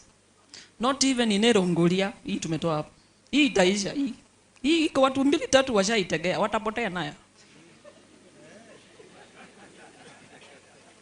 And I'm very sure iko mtu amewekwa hapa kuangalia Erongolia, si ndio? Chunga hiyo kitu isiende. Itaenda. Kwenda nayo itaenda. Kwa watu wako na damu ya paka hapa.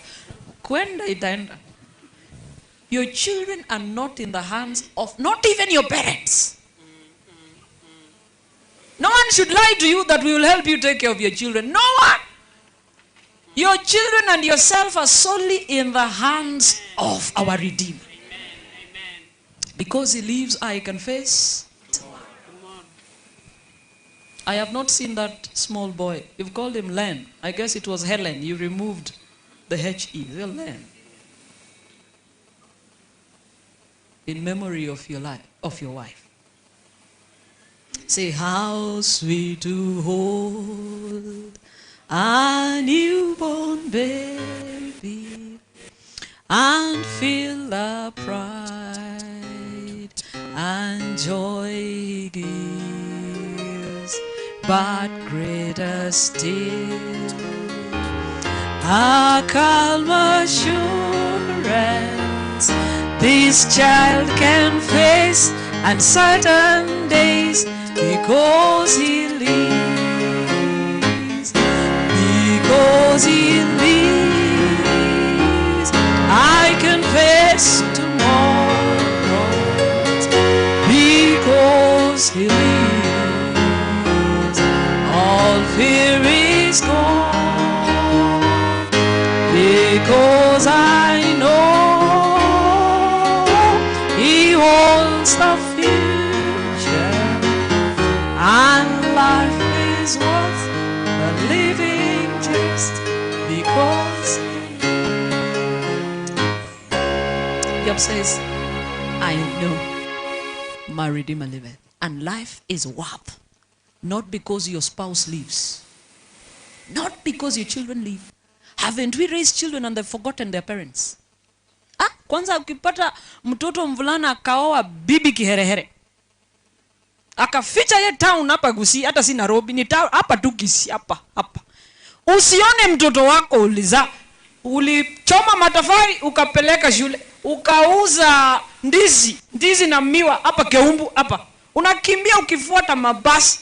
Kijana ameenda shule, amemaliza, amepata kazi, akapata msichana, akamtoa kwako. Una nyumba. Let me tell you, our parents don't live large because they want it. They sacrificed their investment to make you somebody. So when I see a woman pull a son from his mother, I tell you, you're married to the ex-wife of the devil.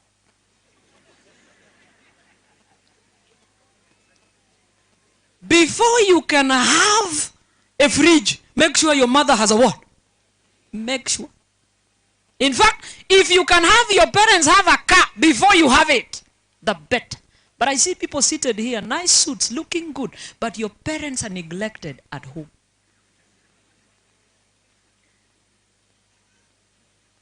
Hadi sababu kama mafulani kama kuwekea kababa. Amekuwekea kababa, watu wa kwao wakikuja, you're very bright. Kababa amekuwekea watu wa kwenu, wakikuja unaenda nyaro ya kitanda.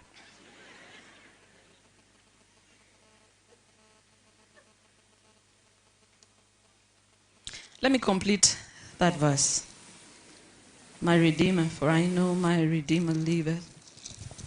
He says, and he shall stand at last. I love it.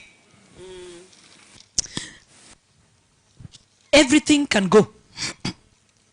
Where is this wind coming from? Everything can go, is what Job is saying. Everything can go. There is one person that cannot go, and that is Christ. He said, I know he liveth, and he shall stand at last. At the end of every battle, my Redeemer is the one that remains. And he says, and after my skin is destroyed, I could be looking bad today. Have you ever been frustrated until your colleagues tell you your face is rough? You are losing weight. And you see, you cannot open up and tell them what is happening because you are the girl in the office. Sasa imekupata. So Job is saying, and after my skin is destroyed, this one I know. I cannot be certain about other things, but this one I know, that in my flesh, this same flesh, this one, I shall see God, whom I shall see for myself. Mtu atanionea? Mwishowe tutabaki na Mungu. Na katika hii mwili yangu hii nitamuona. Hakuna mtu atanionea, nitamuona mimi mwenyewe. And my eyes shall behold and not another, how my heart yearns within me. Job is ready that I've lost everything, but I can never lose God. But even when I lose myself, I know in the end I will meet the Redeemer when he comes. I will. So mtu asikuringie sana ni kama mbeba maisha yako hapa. Hakuna mwanadamu mbeba maisha ya mtu hapa. Hakuna. Hata si bibi yako, hata si bwana yako. Ngoma ninje na kolendra. Bwana yako anakuambia. Hata mama yako ni wewe, ni mimi ninasaidia. Kwenu hata mungekuwa watu kama si mimi. Huyo ni bwana yako anakuambia. Anakutowonyera. Simama kidete mwambie sikiza. Hata wewe maisha yako hauyaelewi. Yeah. The number of your days no man knows in this earth. Unaweza kufa mbele ya? Yeah. Unaweza kufa mbele yako. Kile nitabaki nayo ambaye hakufi is Christ our Lord. And he is coming. He is coming. And when he comes, I am sure I will see him. 1 Corinthians chapter 15 as we close. Chapter 15. Paul is discussing the fact that Christianity finds its meaning in the resurrection of Christ. If Christ did not resurrect, then it's futile to be a Christian. What gives us joy and hope is the simple fact that there is the hope of the resurrection morning. There is life beyond the grave. And then he finishes it off in verse 51 and says, behold, I am telling you a mystery, we shall not all sleep. Hapo ndio huwa nakosana na watu kwa matanga wakati wanasema sisi wote tutakufa. Sio kila mtu atakufa. Iko watu Yesu akija atapata wakiwa nini? Hai. Usifanye makosa waambie watu eti hata wewe utakufa. Nani alikuambia? Kama mimi sioni nikikufa mapema. Na hiki herere sioni nikikufa.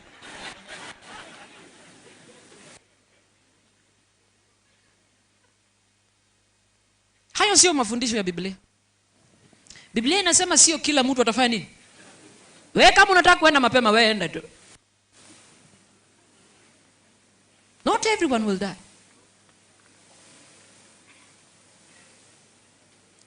We shall not all sleep, but we shall all be changed.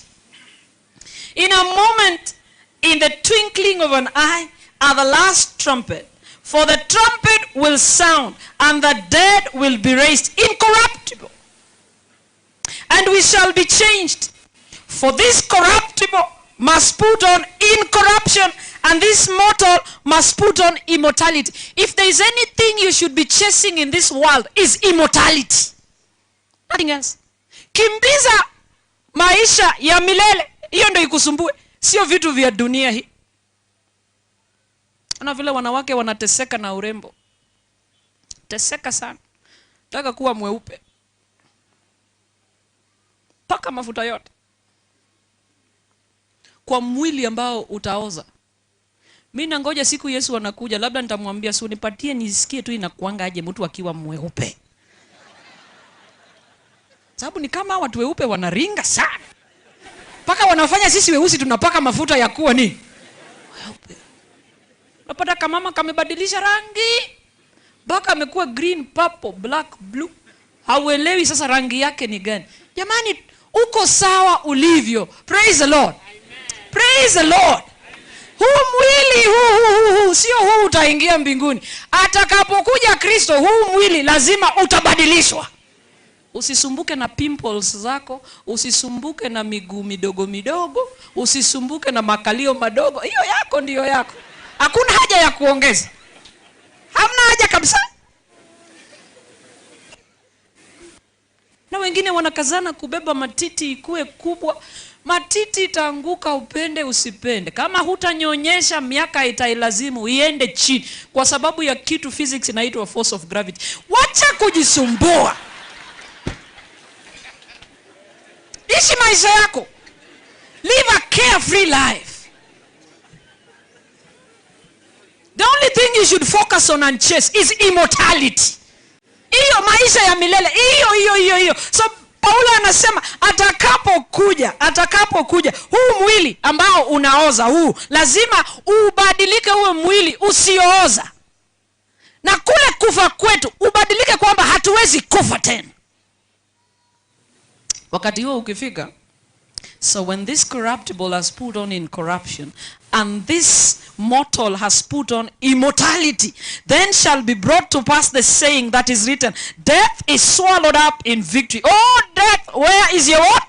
Your sting. Oh heads, where is your victory? Leo tuko kwa matanga ya Helen, tunamzika. Kesho sijui itakuwa kwa nani. Tutazika watu, tutazidi kuzika watu. Usipokufa leo, utazidi kwenda matanga. Lakini iko matanga moja mimi ninangoja. Matanga ya mtu anaitwa kifo. Siku yake pia inakuja. Iko siku tutakaa hivi tukizika kifo. Iko siku inakuja. Tutakaa hivi na hakuna mtu atalia hiyo siku. Unaona vile watu wanalia hapa? Wengine wanalia ukweli, wengine wanalia uongo. Hapa. Ushaona mke mwenye amesumbua bwana yake kabisa, na akikufa analia ni kama hakumsumbua.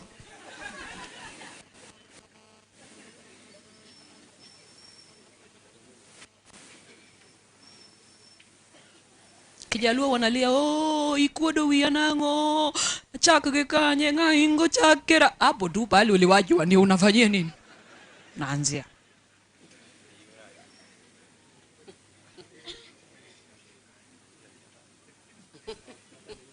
matanga ya kifo hatutalia. Matanga ya kifo tutafurahi. Tutafurahi tukimuuliza, where is your what? Your sting. It is my prayer, Ezra, you can still be whole, complete in Christ. Everything can leave you, but do not allow Christ to depart from you. I learned that Christ can depart from us. I learned. The Spirit of the Lord departed from Saul. Did he? Yes. When they went to war with the Philistine, and they brought in the ark to the battlefield, and the Philistine came and took it to the temple of Dagon. And that day Israel lost a battle. And the wife of Phinehas cried as he was giving birth to a child and said, Ichabod, the glory has done what? Watoto wa Mungu anaweza akakuacha. Usiache Mungu akuache. Job alisema, sikiza, naambia bibi yake, sikiza, unataka niachane na huyu Mungu wangu? Wewe unaweza enda. Wewe unaweza enda. Unajua walielewa nyakati zile kwamba the Bible says that a wife is still what? Yani uwezi ukaolewa kama bado mume wako hajafanya nini? A wife is still bound by law for as long as her husband does what? Lives. But when he dies, she's at liberty to be married to whoever she wants in the Lord. So mke wa Job alijua. Na akaona Bwana amechakaa kupita kiasi. Na alikuwa maombi yake ya kufe raka ndiye afanye nini? Aolewe. Ambia si umtusi huyu jamaa ukufe sababu unanichelewesha. Kuna mtu anafaa kufanya nini? Kunioa. Napenda Mungu wangu sana. Usiwache mke wako kwa sababu ana tabia mbaya. Baadaye anapombariki Job, akampa tena watoto 10. Biblia inasema warembo kupindukia. Ukienda nchi gani unatafuta urembo na handsomeness, utapata, utaipata tu kwa nyumba ya nani? Ya Job. Walizana mama ingine? Walizana ile Kierere. Ile Kierere ilirudi. So usioe bibi ingine eti huko hii ingine inakaa mbaya. Hapana, hii tu, hii baki naye. Ni baraka itakuja, ina wakati wake. Ina wakati wake. So he tells his wife, and I think I sign out from there. He tells his wife, when the wife tells him to give up and die, he tells his wife, verse 9, chapter 2, then his wife said to him, do you still hold fast to your integrity? Curse God and die. But he said to her, you speak as one of the foolish women speaks. Shall we indeed accept good from God? And shall we not accept adversity? In all this, Job did not sin with his lips. Ezra, that is what I leave you. In bad times, we still accept God. In good times, let us accept the Lord. Let us accept that this is the will of God. For the will of God is perfect. Going forward, your tomorrow is uncertain. It is not in your hands. Going forward, your tomorrow is in God's hands. The arm that steers the universe. May the Lord bless us in Jesus' holy name. Father God, we glorify you. That we can lose everything, but we are still whole when you are with us. May we not lose you for chasing the things of this world. May we be able to look at life in light of eternity. We thank you for this privilege we have had to celebrate the life of Helen. And as we speak here, she hears nothing because she has closed her chapter. Us that remain, I pray, when our time comes to sleep, we will sleep in you. Because we'll be sure when you come in the clouds of the sky, this which is corruptible will put on incorruption. This which is mortal will put on immortality. Ready to reign with you eternally. Thank you for taking captive of this meeting. And thank you for holding the reins for us. Forever may your name be glorified, is our prayer in Jesus' name. Amen.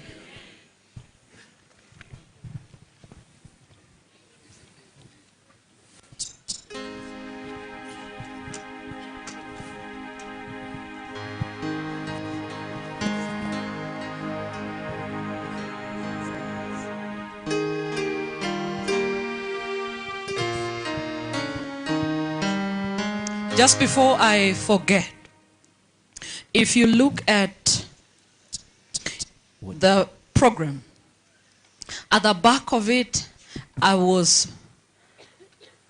what captured my attention was several weddings. And one thing is common. We have Ezra and Helen as the best couple. Allow me call all those that were supported by this couple in their weddings to come forward. Allow me call all of them. All of them. And this should not shake you. All of them.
All the pastors, all the elders, you are here. Kuja hapa mbele. Wote.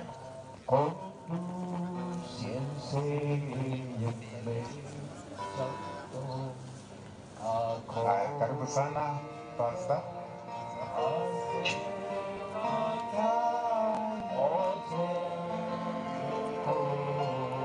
Naamini familia wote wamekwisha fika na wachungaji wote wako hapa, kwa hivyo wazee hapa nyuma. Baada ya maombi tutawasalimia kwa mkono, kisha baadaye yule ambaye anasoma the theology atasoma, and then I will hand over the mic.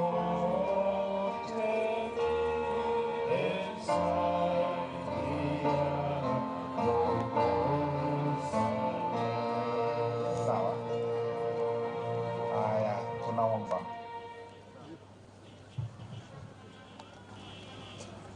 Naomba tutulie tunapoomba sababu ya familia. Baba yetu uliye juu mbinguni, tumekuja kwako tukinyenyekea wakati huu baada ya kusikia hotuba yako kupitia kwa mnenaji Pastor Elizabeth na wengine ambao waliokwisha tangulia.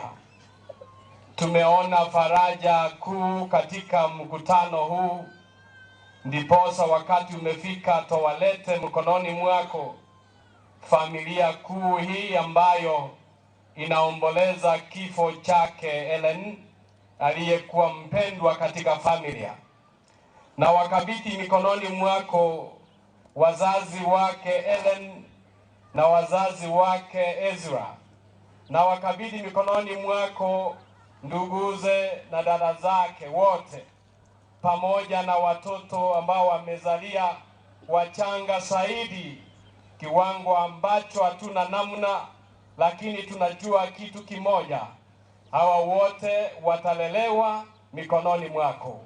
Ukatukuze familia hii, uisimamie kati ya majonzi haya, ili mwisho wa mambo yote Bwana, ukiona ni haraka, urudishe ufalme wako, maana majuto yamekuwa mengi, tutaliinua jina lako. Tena ukiona uwape faraja na uwape uweza wa kustahimili, Bwana, ukasimame na Ezra na watoto wake katika jina la Yesu. Ongoza wote, maana tumeomba tukiamini katika jina kuu la mwombezi wetu.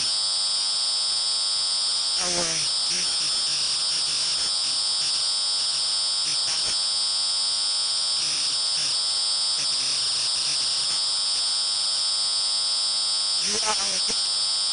You are your King. You are our Father. Whatever happens, all comfort, who comforts us in every tribulation, that with the same comfort we'll be able to comfort those that are going through what we have gone through.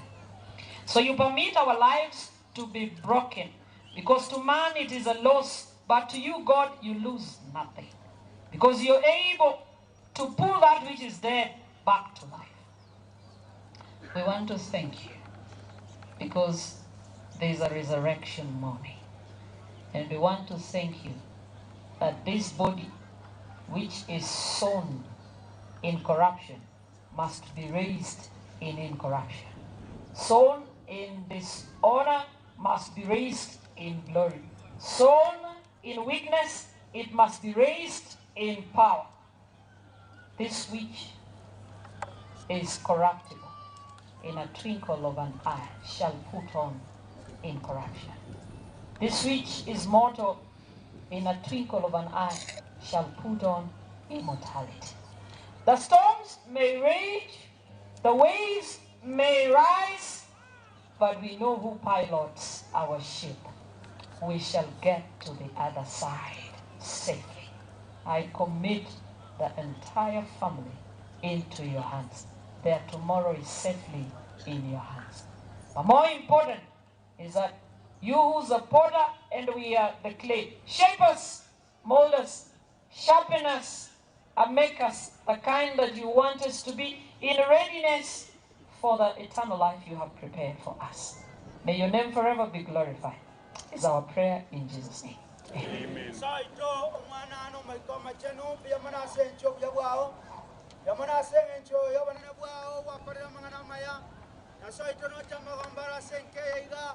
Musacho tigirwe mangna yorari Yesu Kristo obuyabwa abarakane nakobwa mana ya saito abararibo magakana bakongu lakini twarosa ba Kristo Yesu olibagalile mangno liatiga Yesu Kristo maraika aliatana nabere aike korubara wa sore elina nyarkorera abana Yesu Kristo motinya mariga karaganda korera na wetanya nsyo manene kamuga koyo semere wetani tiembera munakaro kolenia okoirania dia kabere bomera na mono mongna ya katikati ya mare bako nyunyunda na bako tabaka mongna karibu elile bage okwaro sira suchu kamenyi Yesu Kristo mbia mana senge nchugwa tenenirire na ne mbia mana senge nchugwa kara mangana maya Yesu Kristo tokonye na ndo tuanjiri ekere toko wataka genda nyachene guire mema sokale jackson sipara asenge jo chanda bagani bacha sama tangaya asere kali Yesu na mochikire anyara kwenda sira yo maranya ko iweka kana nakale abara ibe sege sai bakse barende baretamo elinde basaranse baretamo lembe tonyala ni bagase njoko sasima masana tabweli yaiga no mongina bweli yaiga nyasai nabe museno machumba bweli abara ibakerenge ncho nyasoite na bapasta tokonya twins amo ubanja kwa koreke musacho mubisho bwabo bonge abana basoboki bakine baje gusira katumwa basencho bya bwao namalika amachona gateba tigabana bakebacha sini twakobaere Yesu obarere kero mwako utakunyana mamo mwaba mumo wako yega na tato mwaba na sabo musubati Yesu Kristo batinya mariga basibe miti bya sinda cyaba katanda kulira namalika amachona gateba tiyakuyeria mariga Yesu Kristo kera yakaraka no kwalingi bona kabamo neitu kuyagwa obuteisane tolemeto manyana Yesu korokora ni buzu borotubwa twastomera nenga sijujo yokwandamana so usangese mesiri nene bona ketuko bagana na kera yomo siamabera Kristo ora mabalitu. Amen. Asante sana, mna uhuru wa kurudi mlikokuwa mkaketi. Kwa muda mfupi tu tutatoa ratiba tutakayofuata. Tangazo hili ni muhimu kwa kila mmoja wetu, hasa wale ambao tunaratibia kwenda kule chini. Ninaarifiwa ya kwamba magari ambayo yanaruhusiwa kwa sababu ya nafasi ya kule chini, only designated vehicles zilizo na balloons na ribbons ndizo zitakazoandamana. Lakini kabla ya msafara huo, kuna maneno mawili tutakayofanya. Jambo la kwanza, naomba kamati andalizi ya mkutano huu ijiandae kuja, lakini kabla hawajaja, Women Representative Nyamira County Government, naomba dadangu kwa heshima uje ili kwa uongozi wako anchakamura anchembura tiracha tukwane amangana abere atigarite tumanye kugenda.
Maneno bano gotokorera abanye mpra yature korande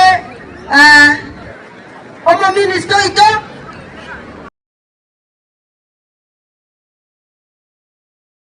for that price. No, no. We'd rather walk